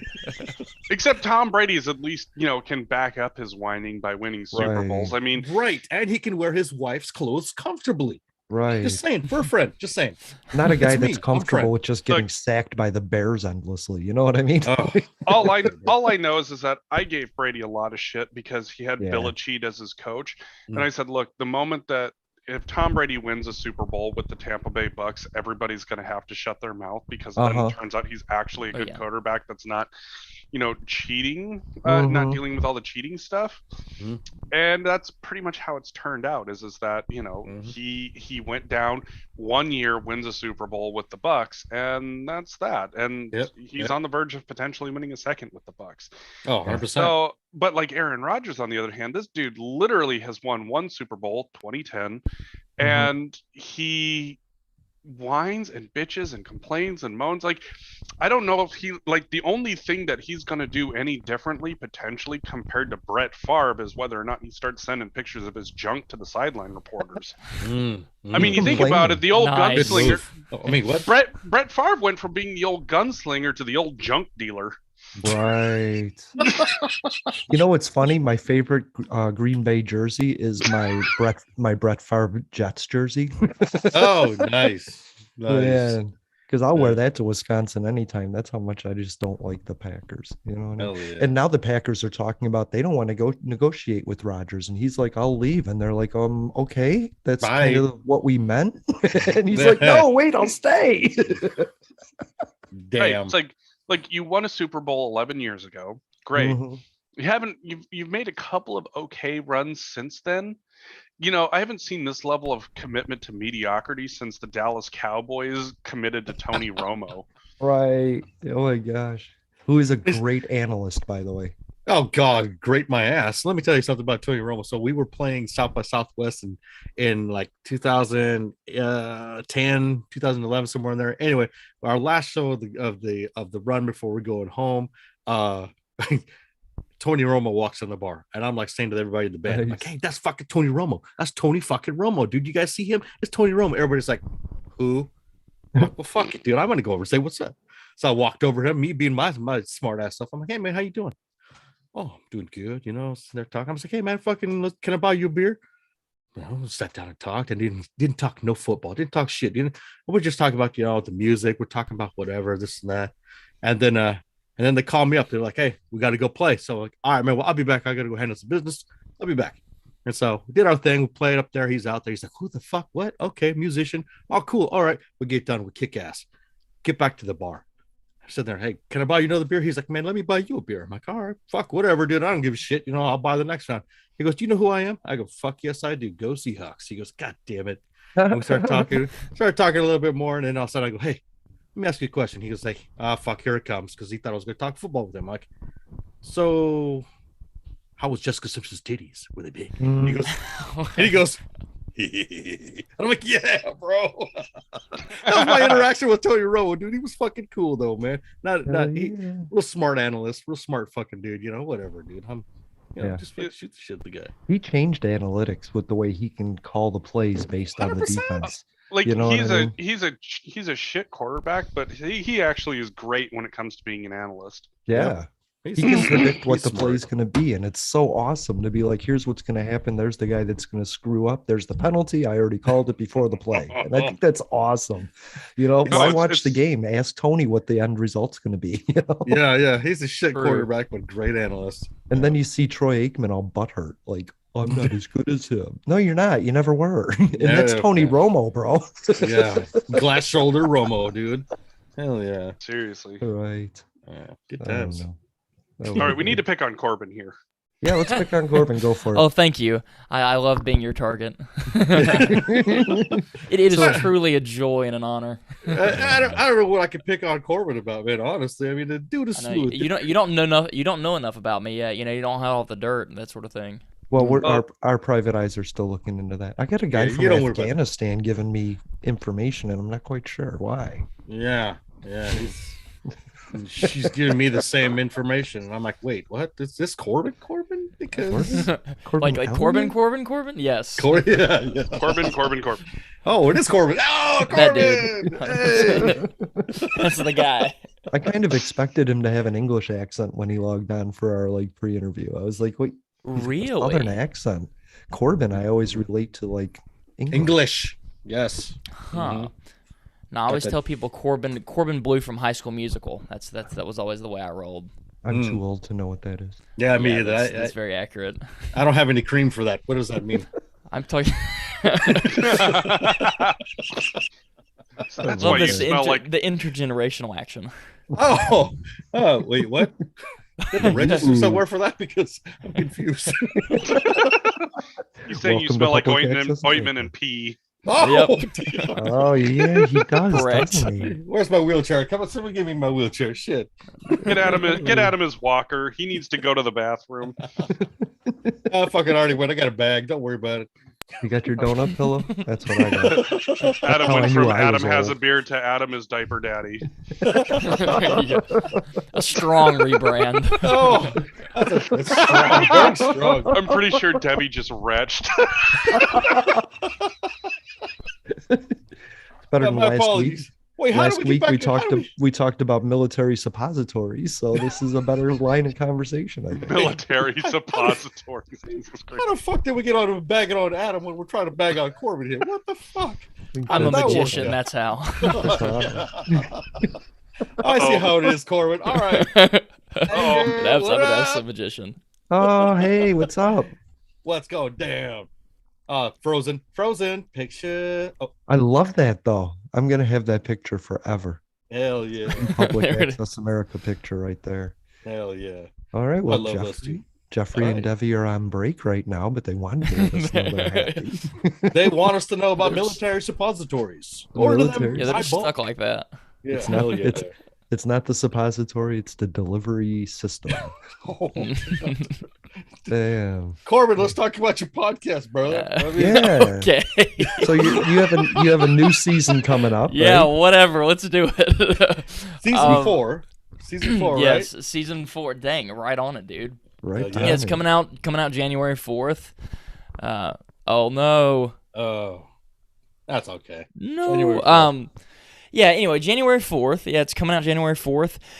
And a lot of the people in my audience, it's more about like work, like quality of work. So it's like taking people that dread Monday and would like literally kill for Friday afternoon and sort of reverse engineering that process to where they can actually do something they don't hate for most of their waking hours. So that's what this season's about. It's pretty neat, actually, though. I'm pulling out some cool stuff in the rough for this. It wasn't intended to be an interview season, but I'm interviewing the guy that was the president of my college, and he's very big into the whole helping people find their way, that sort of thing. So that's really like that's the Oedipus of this upcoming season. But yeah, I'm super stoked, man. I'm bringing in the visual effects, all different stuff. So we're going on YouTube and then doing the whole thing this time. So like but yeah, that. I'm super freaking psyched, man. I like that, Super man. I like that concept because, like, Mondays for me, I love Mondays. I love my job, honestly. Uh-huh. And then Thursdays, I mean, like, oh man, it's Thursday already. What the fuck? Okay, well, I guess the weekend's here. Yay. You know what I mean? Yep. So completely opposite. I love to be at work. You know what I mean? And it sucks because this is a huge problem. Like I literally know, well, you now, but like I would be the only one in that category that I know that would actually like I like doing what I do for work or whatever, as much as I like doing literally anything else. Yeah. And that's like, and that's a really cool spot to be in, especially considering that, I mean, if you just look at the proportion of time people spend doing work or being at work, like that's like one of the biggest wins you can get. So anyway, I mean, with my job, there's so much opportunity for overtime, and it's like we'll get a call, hey, Monday around 3:00. Hey, man, there's a opportunity to go out of town because of emergency response. A slide happened. We need volunteers. Guaranteed, it's going to be, you 3 hours drive there, then you work 12 hours or 14 hours or however long they need you, and then you go home and like the end of the week, maybe, or you stay there all week. You know what I mean? How many times did I was supposed to get on a podcast with Jason? I'm like, oh fuck, I can't, man. I'm at work. I can't. I'm at work. But at the same time, I was like, man, I'm saving, trying to make a difference. You know what I mean? And trying to do something positive. So I think people just need to reevaluate. If you ain't doing what you love, you're doing something wrong. You know what I mean? right, 100%. There they are. There they are. Debbie's face is just so powerful that it couldn't. My computer couldn't handle it. Oh, hey, we took a break when you Blew out the whole froze. system. Mm-hmm. We just all had some little private fun with that frozen picture of the both. We of you, did. so. Oh, now we're God. back. Yeah. They were doing naughty things with the picture of the two of us. Hot. Hot. Yeah. I mean, Good Adam times. Adam joined on, and all you could hear was just him, like, rubbing it out Rubbing. real hard. That's Uh-huh. true. It was called the pre-show pre-rub. The Pre-show. pre-show pre-rub. Right. Kind I'm of not bled embarrassed. into the show Your, though. your sexual Kinda. health. Yeah, right. Mental health, sexual health, health. Unfortunately, he's a groaner, not remember, a you shower. You can swing it. Right. We can all increase our prostate health and beat it together. We can. Let's do that. Beat this. Yeah. all the mice in my house are happy. I mean, shit, I am. What? Corbin's like, how did I get involved in a virtual circle jerk? All Hey, right, I'm into like, it. this Let's is do very it. interesting. What an exclusive club. Like your work right now? Dude, like, you like my work? Yeah. I always saw work as a chance. It was more of like I don't want to say a club. It was a place I could go where the people were. Some of them I liked, some of them I didn't, but they were consistent people in my life, and you could tease them. I one day I wrapped a guy's forklift in the shrink wrap and then filled it with those packing peanuts. And I got written up for that, but it was fun as fuck. And that's what work is for me. You know what I mean? That's incredible. So That's awesome. I liked work for those reasons. I was like, maybe I was too much of a jokester, but work gets serious, and you got to make it about more than just the task you're trying to complete. It has to be more about the people around you. Mm-hmm. Yeah, 100%, man. You got to laugh, man. I mean, you go to work. This is where you spend most of your time throughout the day. You know what I mean? Yeah. 10, 11 hours at work, and then you like the rest of it. You're like 4 hours total at home when, if anybody's awake. You know what I mean? So, I mean, these other people are your family. Like for us, everybody watches each other's backs. I mean, it's important for us, like to watch each other, to grow with each other. So like when I tell everybody when we first started with the season and everybody's like, getting to know everybody, I'm like, all right, see all this social awkwardness? Cancel that shit right now. This is what's going to happen. We're all a fucking family. We're all going to watch each other's backs. We're going to eat together. We're going to hang out together. We're not going to sleep together, but we're all going to be together. You know what I mean? We're all going to be riding. Yeah. Platonic for later. Platonic blood brothers. Exactly. Because I mean, what we do on that freeway, man, it's like, it's super dangerous. Like, I mean, shit, it's all what my podcast started off as, it's like, how do I recover from being hit by drunk drivers? You know what I mean? And so now here I am, like, how do I prevent that? Or how can I help my new team getting them all bonded together, very quickly, very, across the board, the same, treat them all the same. And then, if you treat them like family right off the bat, people like get a sense of pride. They get a sense of, oh shit, well, I got to do this way because then I can protect, my brother who's going to be protecting my back, who's going to be protecting my other brother's back. So, I mean, if we all have a good time, we all laugh, we all have good food, we just take care of each other, man, it makes work so much easier, dude.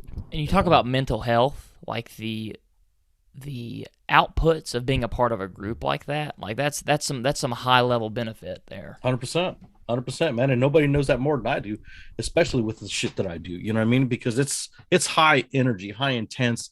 I mean, you're surrounded by 70 mile an hour plus traffic on a regular basis. You know what I mean? So for you to be that high alert all the time, that stressed out, that aware 100% of the time, and then to have these people that you have to protect or take care of, and then lead these same people, they ain't going to follow you if you're not going to do the same job that they are. You know what I'm saying? So high output, you're right, man. High output, being together, man. That's the biggest fucking thing I could explain to these people. It's like, man, we're going to be brothers, whether you like it or not. So if you have a problem with anybody in this group, let's figure it out. One time we did have a problem. 2 guys were at odds, and I'm like, oh, hell no. You get your fucking asses over here. Let's talk about this shit. And they're like, well, this guy said this. Well, this guy said that. He said this. And I'm like, okay, well, get it out. Let's hear what the fuck you said. And then they said, bup, bup, bup, and then bup, bup, bup. And I'm like, now, do you guys feel better? Well, now that I know he came right from his mouth, I'm like, now fucking hug it out and squash the shit, because we have to go on that fucking road right now. And if you guys aren't watching each other's backs, we can't fucking do this. Oh, man, fuck, yeah, man. Fuck, and then hugged it out, dude. You know what I mean? Time and gossip kills, right? Yes. Yes, it fucking Mhm. is the worst goddamn thing that you could possibly put into a situation with, 9 guys. You have a little whisper, a little bird whispering, Yeah. and then it just fucking destroys. You know what I mean? It destroys the Mhm. fucking confidence of the team, destroys your mental health because you're thinking now you're wasting all your time thinking, oh man, this person said this, man, my feelings. Well, guess what? Yeah, your fucking feelings matter, but at the same time, you got to worry about what you got in front of you. Are we going out That's and we're going to right. go play? We're literally going to play in traffic, and here Yeah. you're worrying about something else, dude. Snap out of that shit. Well, you're not better at your job because you're making somebody look worse. 100%. It's just two people that seem worse. Mhm. Yeah. Well, Yeah. that's the game. I actually talked about one season of my podcast. We were talking about mastery versus performance goals, and it's talking about how we track metrics for self-esteem. And it's like, do you track it against like self-improvement versus yesterday, or do you track it as a metric versus other people? But it's interesting because the tendency, just from like an evolutionary perspective, is to compare yourself to others, because you know that if you're the dominant in the hierarchy, then you're more likely to survive. But flipping that, I think, in the modern world, now that we don't have a lot of those contingencies, and Right. and making it more about, but it has to be an active choice, which then takes effort. And you also That's have to have heard about this to then consciously do it, because Mm. otherwise you're going to be an autopilot. Right. You're But it trying. really, I mean, it destroys a lot of people. They talk about if you want to build the highest building in a city, a lot of people will do it by destroying the other buildings and then trying to build like a semi-high building, as opposed to trying to buy the high building. So maybe it's fundamentally a self-esteem problem. Like, I'm not good enough to actually build a really high building, and maybe it comes from that point too, which is a little bit of a deeper shot. But yeah, this just a tangent to flow off of what you're talking about, though. Yeah, I like Well, you that. see that in you see that in management too, and I've worked with those managers where, they're constantly causing problems, they're constantly tearing other people down Yep. So they Yep. can because solve them. because they can't build themselves up or won't build 100%. themselves up. And Yeah. so they have to make you look incompetent, and they're somehow this magical hero that manages to pull the shit show together. Mm-hmm. But then you get a manager in there that knows, it's like, oh shit, all these people are insanely talented. I'm not dealing with a bunch of dickheads. All of a sudden, you've got this entire team building one skyscraper, and you know this thing suddenly just roars to life. And it's a fundamental, just a how people view them in their own self-worth. It's like, look, I know that I'm going to have people that work with me that are going to be far better at certain things than I ever will be. And I can either be butthurt about it and try and bring them down, or I can be really excited, say, hey, how can I help you build this up so that way you can keep moving forward? And I look better as a result of that too. Yeah, I got seen out here. Here's my shift in my mental health. Let me tell you about this. So where I was working at before was real shit. Management was shit. It was just real shit. I was planning on quitting altogether. And then I got this promotion. And I'm like, fuck it. We'll see what this is all about. And all of a sudden I walk into exactly what you're talking about, Jeffrey. It was nothing but management was like, oh, dude, yeah, you're strong in this. Those people are strong in that. Guess what? We're going to do this. And this is what we can accomplish together. And I'm like, wait, what? Did you say together? Because I've never heard that fucking word in my whole career. You know what I mean? Mhm. And so for them to like do that and build on everybody's strength, and not only build on that strength, but promote that strength and promote the people around that team leader, and have this efficient team on each individual program. Holy shit, dude. You know what that does for mental health? It Yeah. does wonders. But there is a starting point to all this, right? When you trying what Corbin said, do you compare yourself to others or do you compare yourself to yourself? I always believe to be the person I want to be tomorrow, I have to start doing that today. Yep. And so what I relate it to is today I did a push-up and I promised myself I would never do less than the day before. And so tomorrow I have to do 2 push-ups. And then the next day I have to do at least 3. And eventually through consistency, I will improve myself, but I'm not going to do 10 push-ups one day and be buff, right? So you have to appreciate the journey of experience. You have to understand that life is levels, and you can't get level 5 respect with level 1 experience. Yeah, I agree. I just think we've got I think we've got a major self-esteem problem. Like even with the fighting that we always talk about, that's the big like sociological thing. Like everybody's got their opinion. I think it stems from a self-esteem problem on a lot of fronts. 100%. But I think we're gonna have to change the way we think about self-esteem to do that, because we make assertions about things, or we understand things by comparing them. So if there's always a comparative element, by definition, we either have to be improving really well, and be doing really well, and a lot of times we don't believe we can do that, or we have to negate or smack down the thing that we're being compared to, or the other person we're being compared to. Because what are we being compared to? Nothing that is identical to us. There is no test subject. Test B can't emulate me at all. So what am I comparing myself to? Jeffrey, I'm inferior. Adam, I'm inferior. Corbin, I'm inferior. Jason, I'm better than who I was yesterday. So that's my goal, is to be better than the Jason. And that's planning it. I'm going to do something today that tomorrow I'm going to wake up and be like, I'm better because I did something yesterday, I guess the question is, though, how do we get people to actually play that game?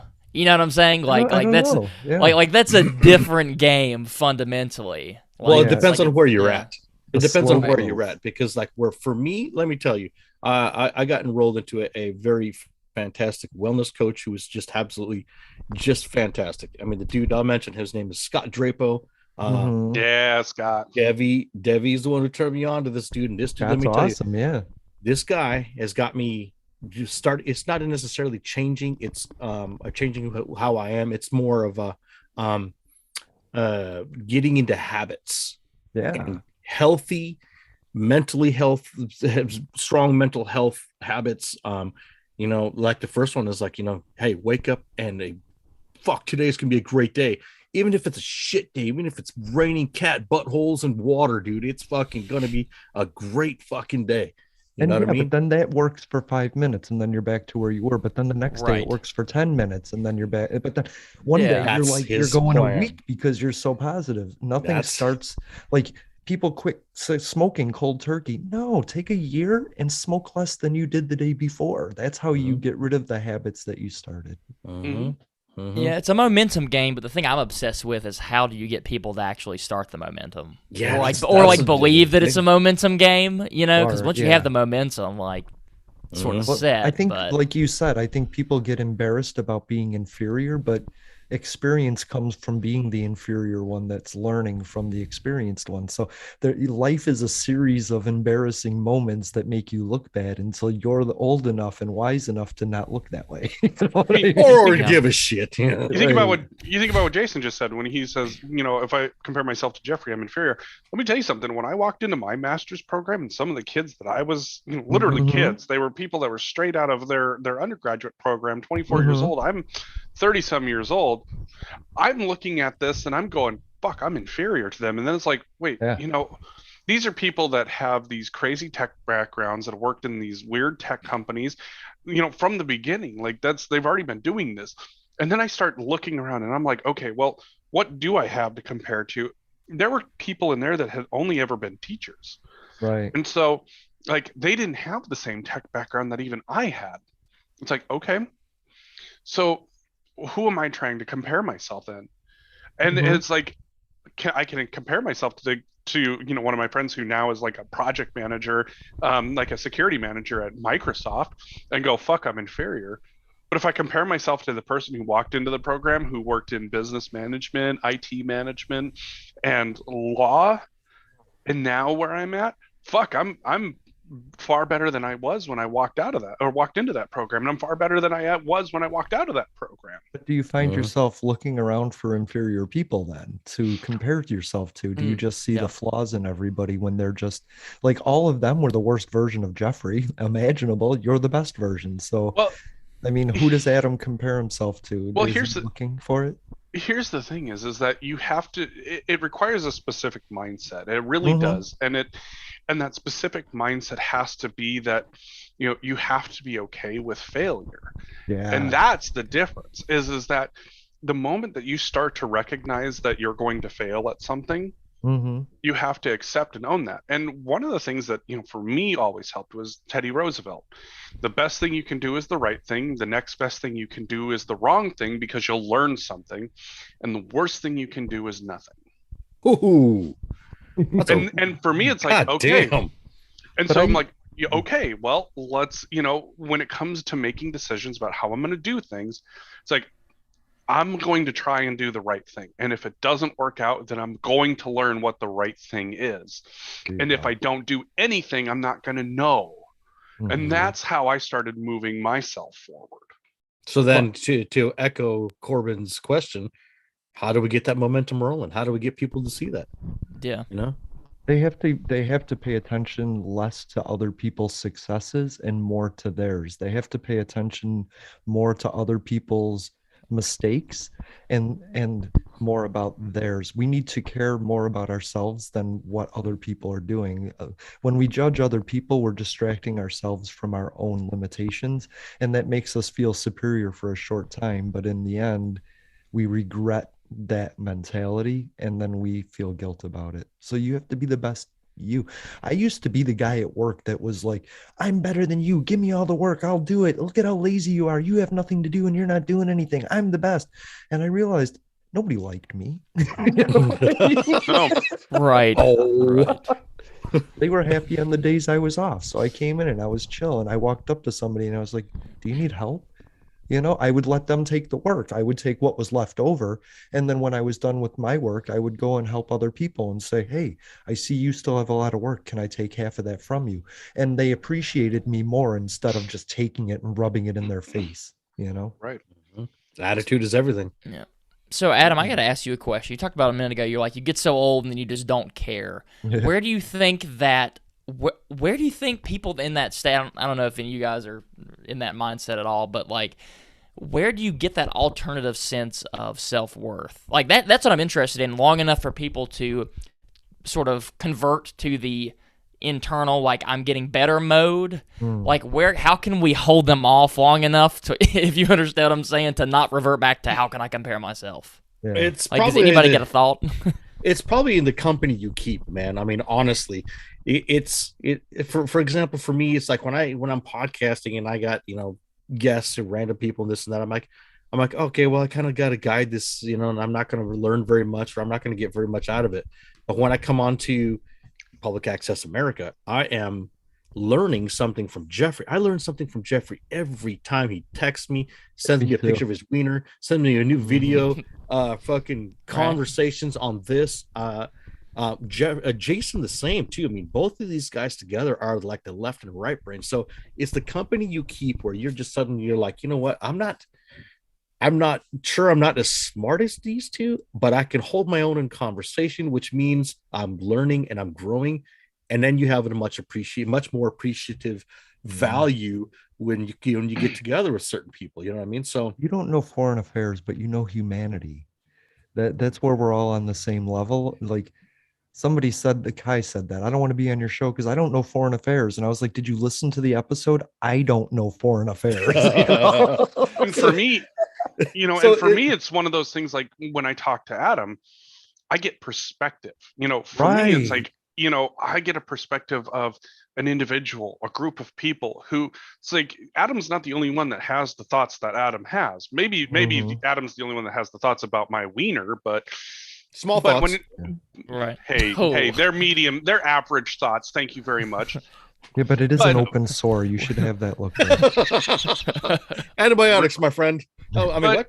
But when it comes to perspective, one of the things, like, especially like being somebody who comes from a data program, like one of the things that we say is that you can design everything that you want. But when you turn that over and you don't have anybody else's perspective in it and they go to work on it and it doesn't work, that's not a them problem. That's a you problem, because you didn't get perspective from other people in order to learn, how is this going to be used? How is this going to work? So you can have all these wonderful ideas, but until you start realizing that there's going to be about 1 million different perspectives on how this one thing is supposed to be used, and you start to get that input from them, suddenly it's like, okay, the people that I'm working with, the people that I'm talking to, it's not, that this is the problem. It's that I had my own preconceived notions of how something was supposed to work. I turned it over to somebody else and they took this and they used it a different way.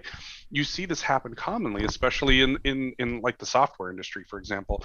Most people probably don't remember that Instagram was actually a game. Oh no, Long I time don't remember ago. that. Yeah, Instagram was a Oh. gaming platform. Mm.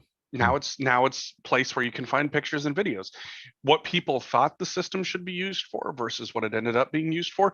And the thing is that you can either fight it, and Instagram would have never been a thing, or you can embrace it and learn how to make it work in a way that's going to do things better. Now not saying Instagram's like this great thing, but there are ways that you can take what you're going to do, learn how somebody else is using that, and remove your own preconceived notions from it and adapt to whatever it is. So, like, for example, for me, like I said, taking Teddy Roosevelt's words, for me, that works. Now, the question is there a way to adapt those same words for somebody else and have them, get over the fear of being able to commit to doing something positively?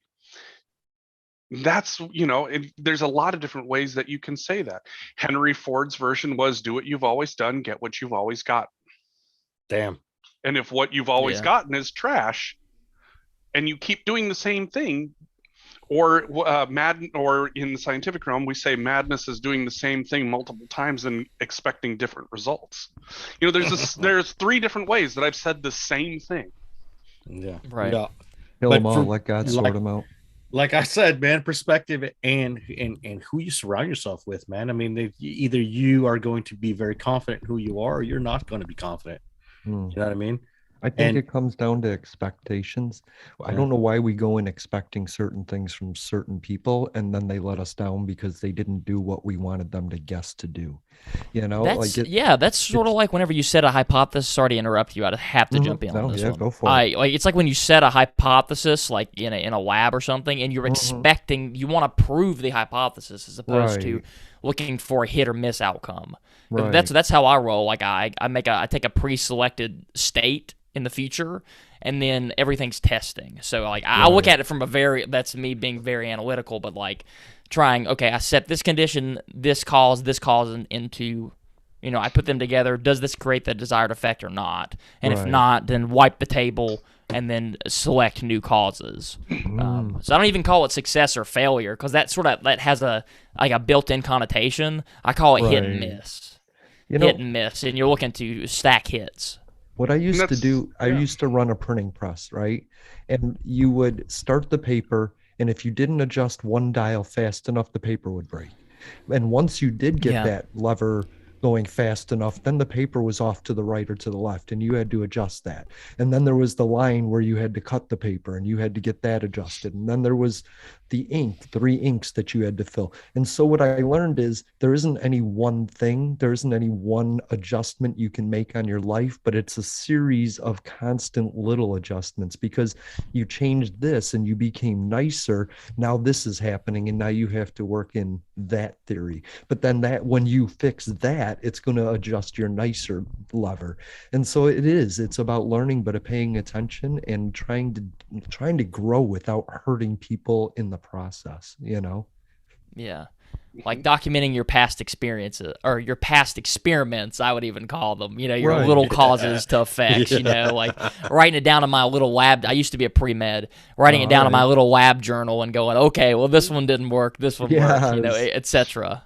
There's there you obvious go. things that don't work, right? But there you go. You Correct. did something, it was wrong, it didn't work. You learned what didn't work. So now it's like, Mhm. okay, now I get to dig in and find out what is it that works. And I Yeah. think that's what people have to be interested in doing, is they have to be interested in finding out what works and what doesn't for them. Mhm. Because it's not just about trying to get to the thing and do the thing. It's about learning what works best for you as an individual. And you start to see some really interesting patterns about yourself. And when you start telling other people look at you and you go, oh yeah, I knew that about you. Like, for example, I'm a piece of shit if I don't keep myself on a schedule. Right. But when I'm on a schedule, I'm a finely tuned machine. Me Like, it's Me like, okay, I get this too. done, I get this done, I get this done, I get this done. And I keep that routine. And when I keep that routine, I get things done. But the moment I decide to not do my routine, it's like The printing press example, everything just falls the fuck apart. That's right. That's right. me too, bro. So you have to have this interest in finding out how it is you work, and realize that you're going to try something. You're going to be like, well, fuck, that didn't work. Yeah. Yeah, I 100%. totally get that.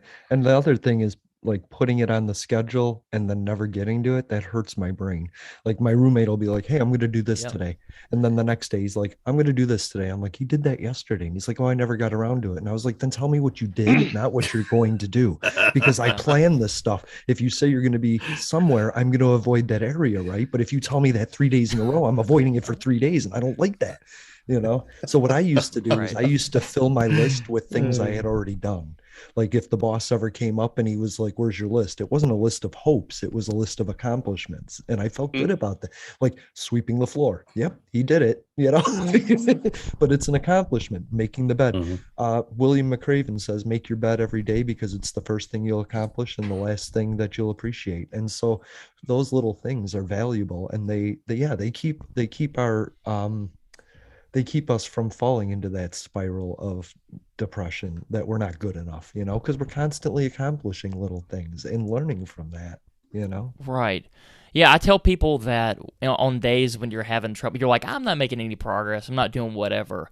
I track it to the metaphor of looking in, like either looking at your GPS and seeing the mileage that you've gone, Right. looking back and saying, look at all this stuff, man. I can't Like, push a take a boulder, but I second. can grab 5 rocks. It's a Right. consistent. You can't do it all at once, but you can do it little at a time, and eventually you persevere, right?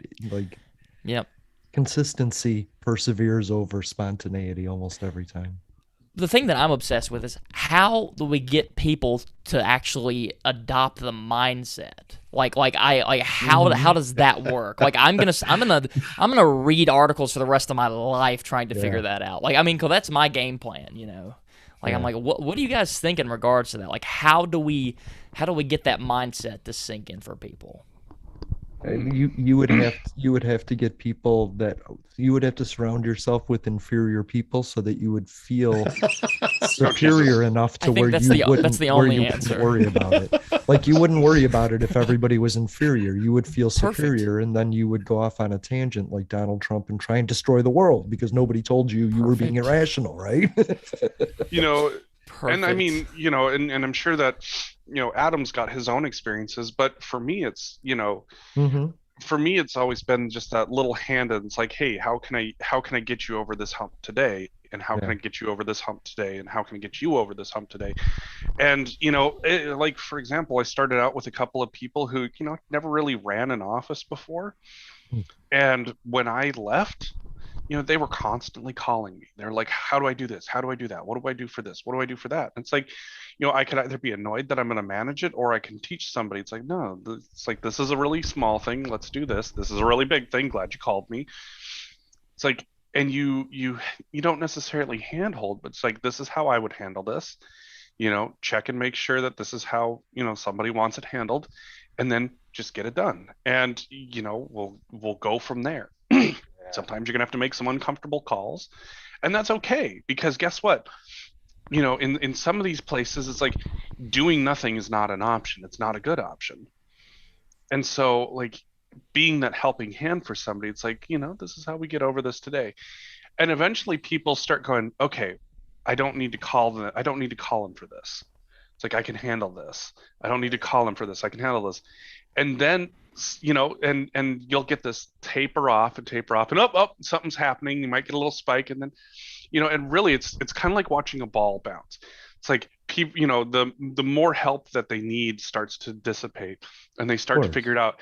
But on the converse side of that, you start to see this rise in independence and figuring this stuff out themselves. And it's interpersonally, there's that one piece that's like having that mentor, having someone foster that. That's what helps get people going. And, for some people, they have more motivation to do that themselves. Each person has to learn what their motivator is. And each person who's going to motivate has to learn what that is as well. The complexity of human interaction is fantastic. Some people just need, hey, how would I do this? Or, hey, can I do this? Some people are like, hey, I need a detailed walkthrough on how you do this. And everybody's motivation is very different.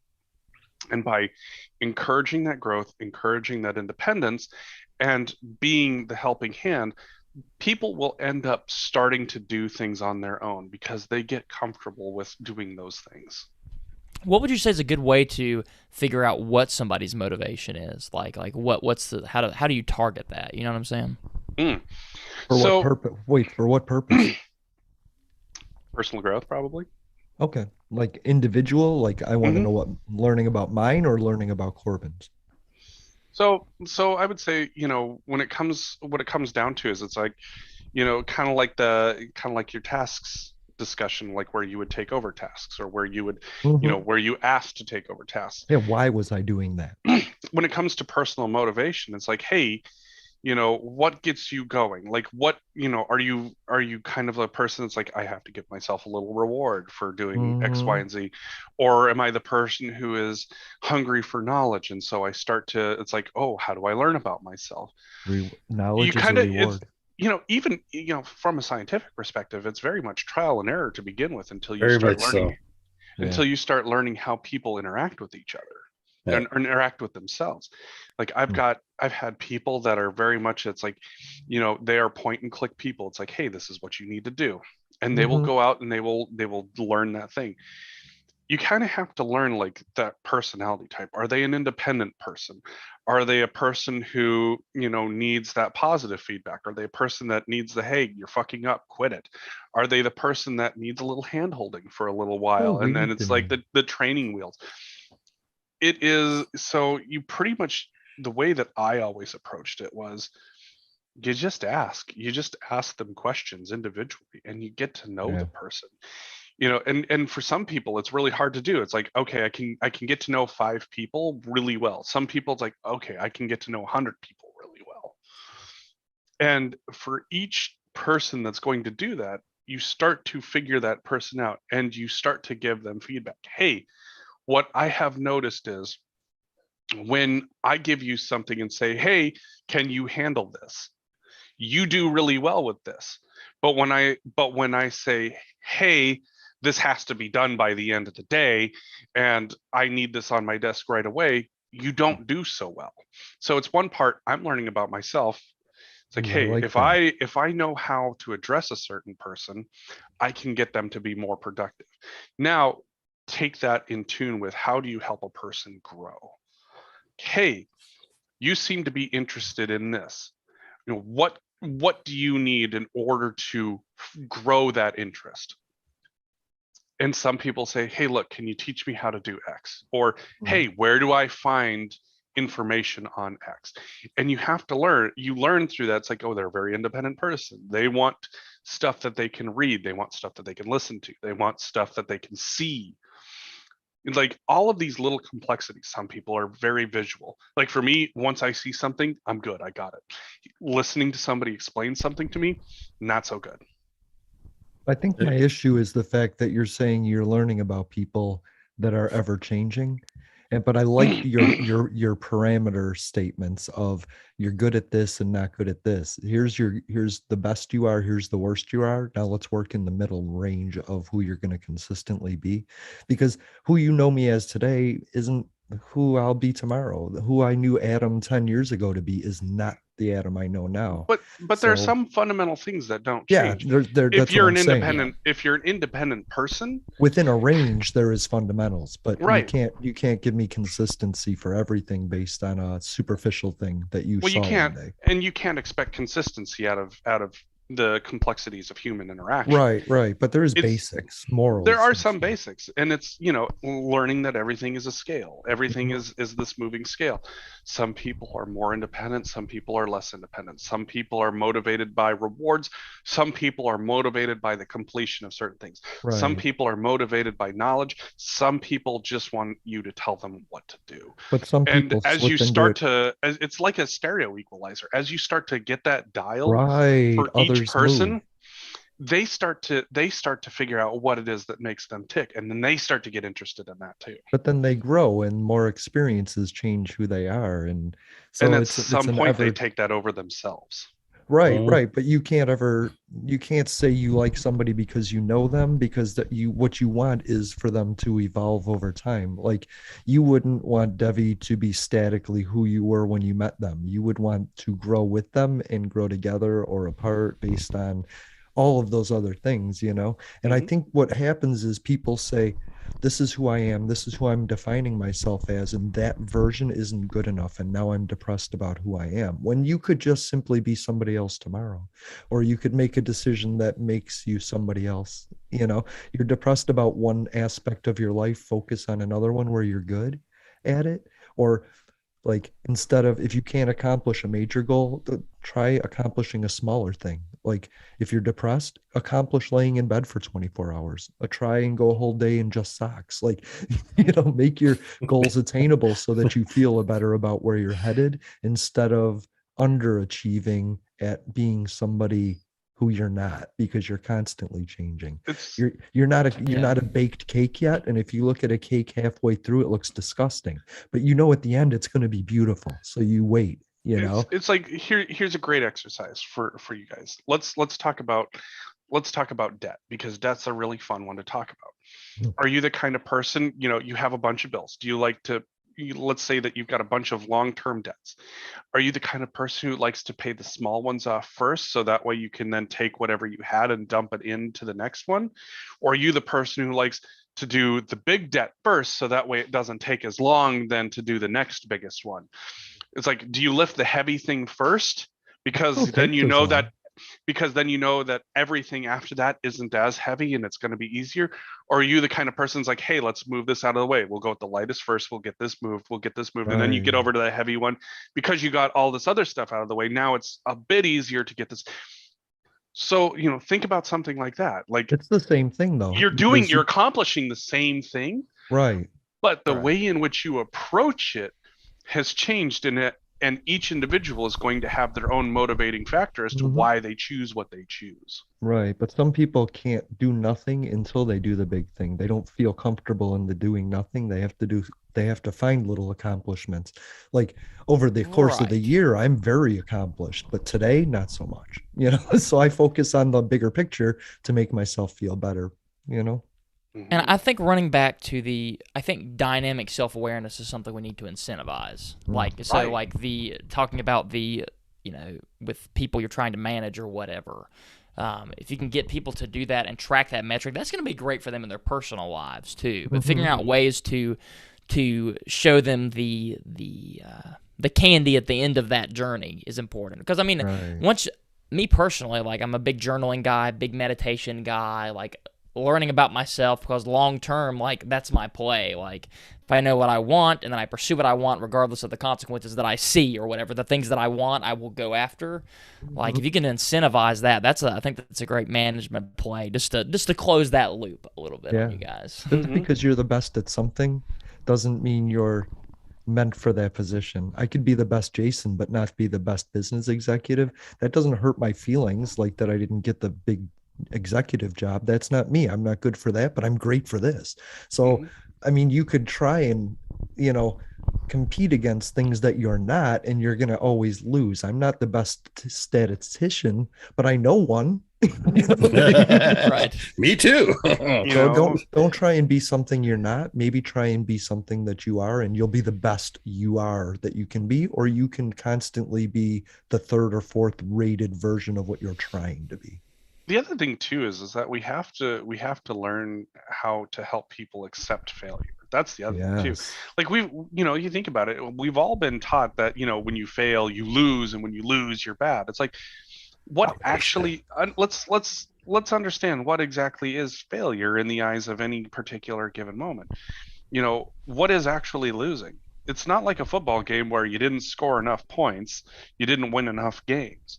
When it comes to personal growth, failure could be, it's like, well, I tried something, it didn't work, what do I do next? And learning how that works for each individual person. How do you overcome that fear of failing?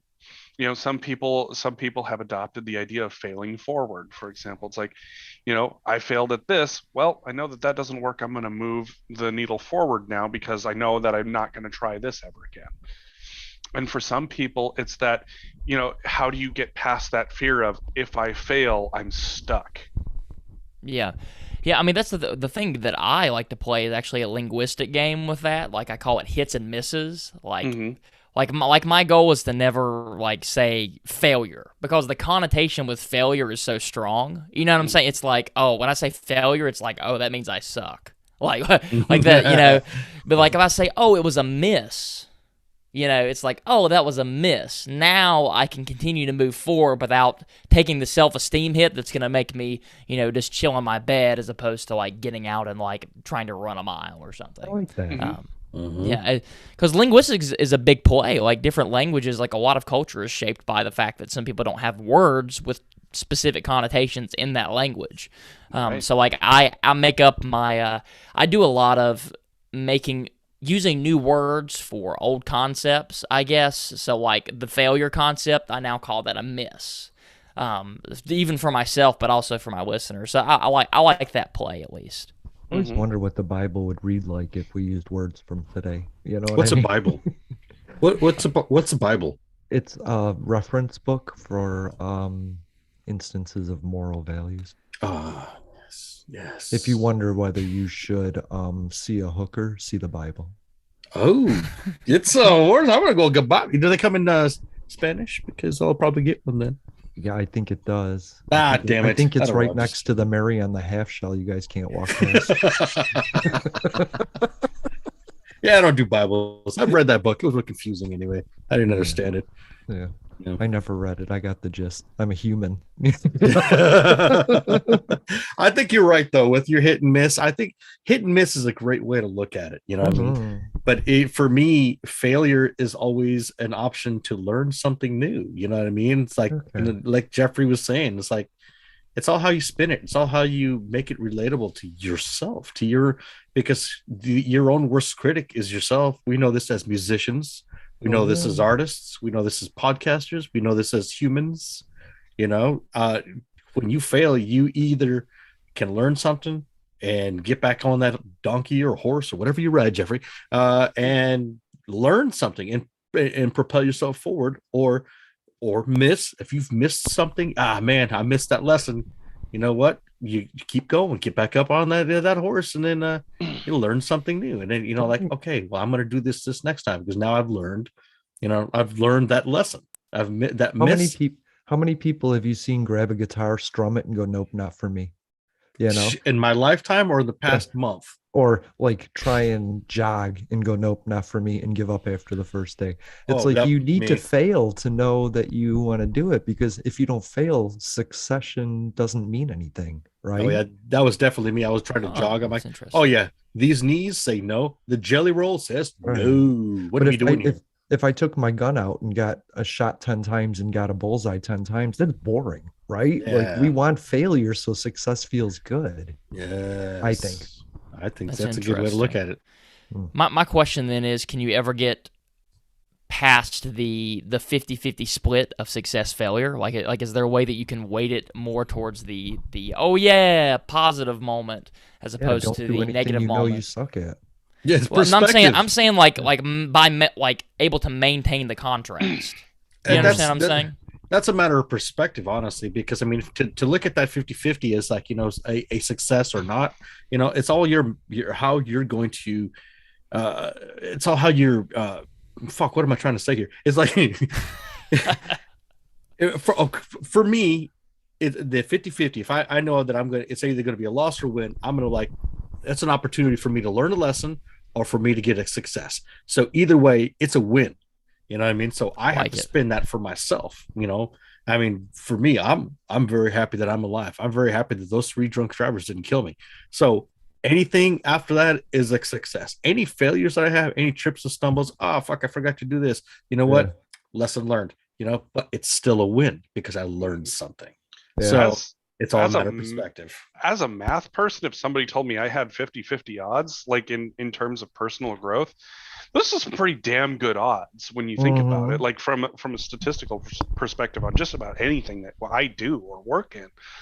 Most of the time I'm dealing with odds that are, anywhere from, let's say 80% success rate down to like maybe 10%. Yeah. So like 10, figuring out what your acceptable rate is, like especially like if you're a logical person like me, like even if you told me that I had a 1 in 4 chance of moving forward a big step versus moving forward a little step. So what you're telling me is I'm moving forward either way, Yeah.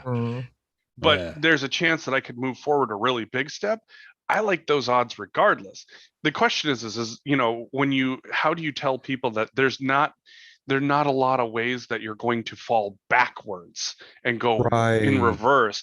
And I think once people start to realize, it's like putting yourself against a wall. Your options are you fall forward or you jump forward. If you fall forward and you get up, you're still further forward than you were when you started. Right. You can't Whereas slow if you growth. jumped forward, it's like, cool, I made a huge step. It's like you're Right. still moving. Yep. So But I think mentally, not putting all your eggs in one basket, one accomplishment, and having a variety of accomplishments limits the devastation when you don't accomplish that. If I have 10 things going on and I accomplish 4 of them, yeah, it's about a ratio, isn't it? And I feel better about those 4 and I ignore the 6 and I work on the 4. But if I do one thing and I fail, then I have to go back to the starting board with that, Mm-hmm. Yeah, I'm digging that. That is a great conversation. Thanks for listening to Public Access America. We went way over time, but there was no way I was going to stop that conversation. Couldn't stop that train, man. Yeah, I wouldn't want to. I want to continue it. I just want to do it on another episode because I know Jeffrey has a schedule and a beautiful person standing behind them waiting for It's hugs. me. I'm a beautiful person standing behind you. That is- Oh, I mean, what? So let me ask Jeffrey first. What do you want for people from the holidays? If they could give themselves one gift for the next year, what would you want for us as a nation and a planet going forward to make us better next year? Did that make sense? That didn't feel like it made any sense. yeah, It made perfect sense. It made perfect sense to me.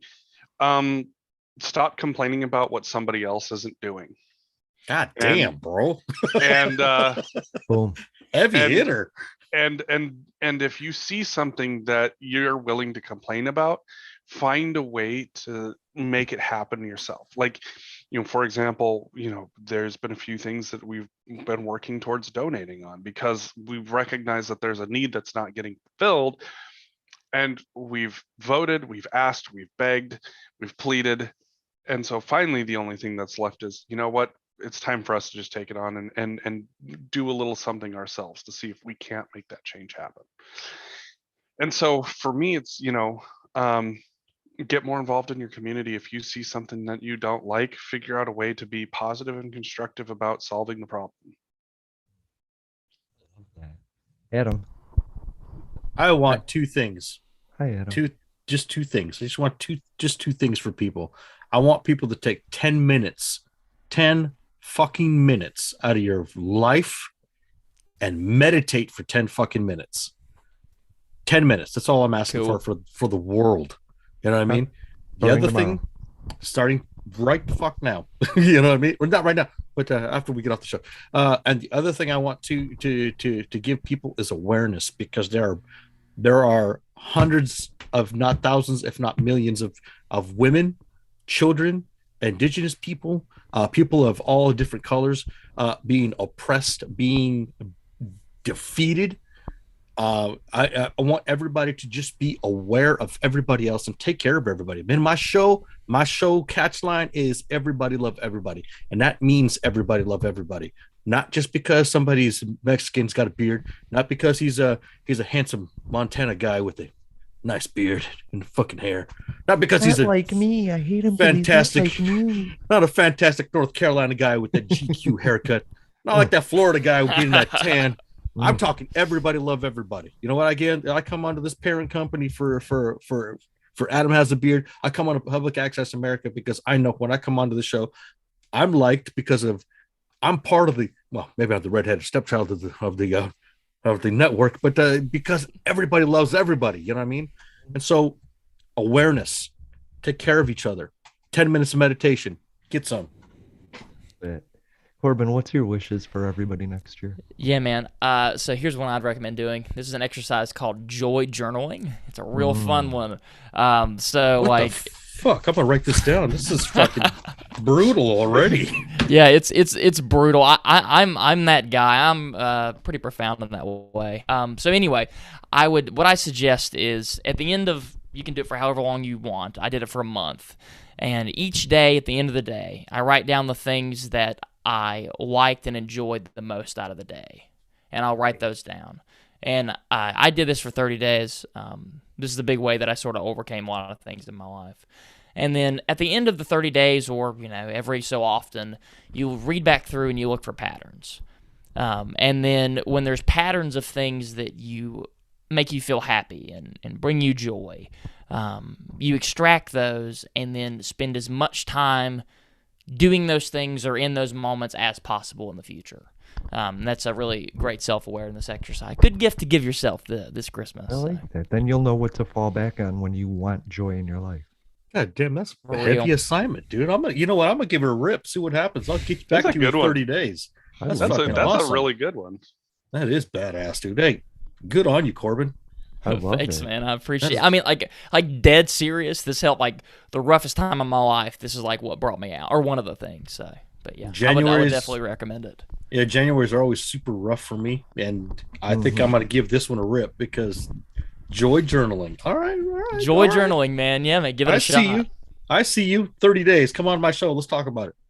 Big noggin. I Okay. freaking love it, dude. Oh yeah. I just want to say that I want people to understand during Christmas that you have a whole year to be the gift that people want. You don't have to buy people things. The spirit of Christmas is, to me, about, I said this on the first hour, the people I lost, the people I want to remember, the holidays that I loved, and I've lost a lot of good people. And there's no gift you can give me that's going to bring them back. So the best gift you can give me is be a good person during the year, and then help me remember the people that I'm remembering. That's the best thing, because that brings them to life again, So Yeah. I don't need new whatever you're going to get me. Just be a part of my life, Ah man, can I be a part of your life? Of course, you're my brothers. All three of you are my brothers. And this year, I told Jeffrey in the first hour, he's been here every week. He is my gift. You're my gift. Corbin, you're my gift. I'm so happy to have all three of you in my life. I wouldn't exchange that for something wrapped in shiny paper. I never would. Speaking of shiny paper, Jeffrey, be ready because I got something for you. We're gonna get drunk, Ooh. but I'm not gonna tell you what it is. You just guess what it is. Guess what I got you. But we're gonna get really fucked up. I mean, just guess. Just guess.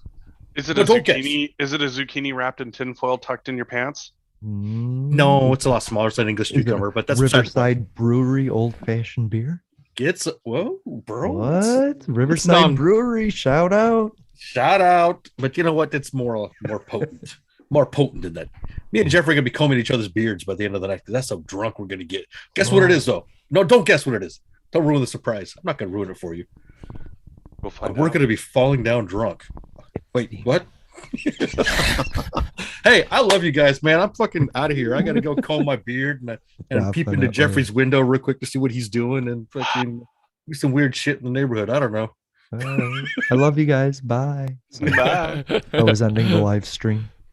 Yeah, hell yeah. Later, boys. What? I love it.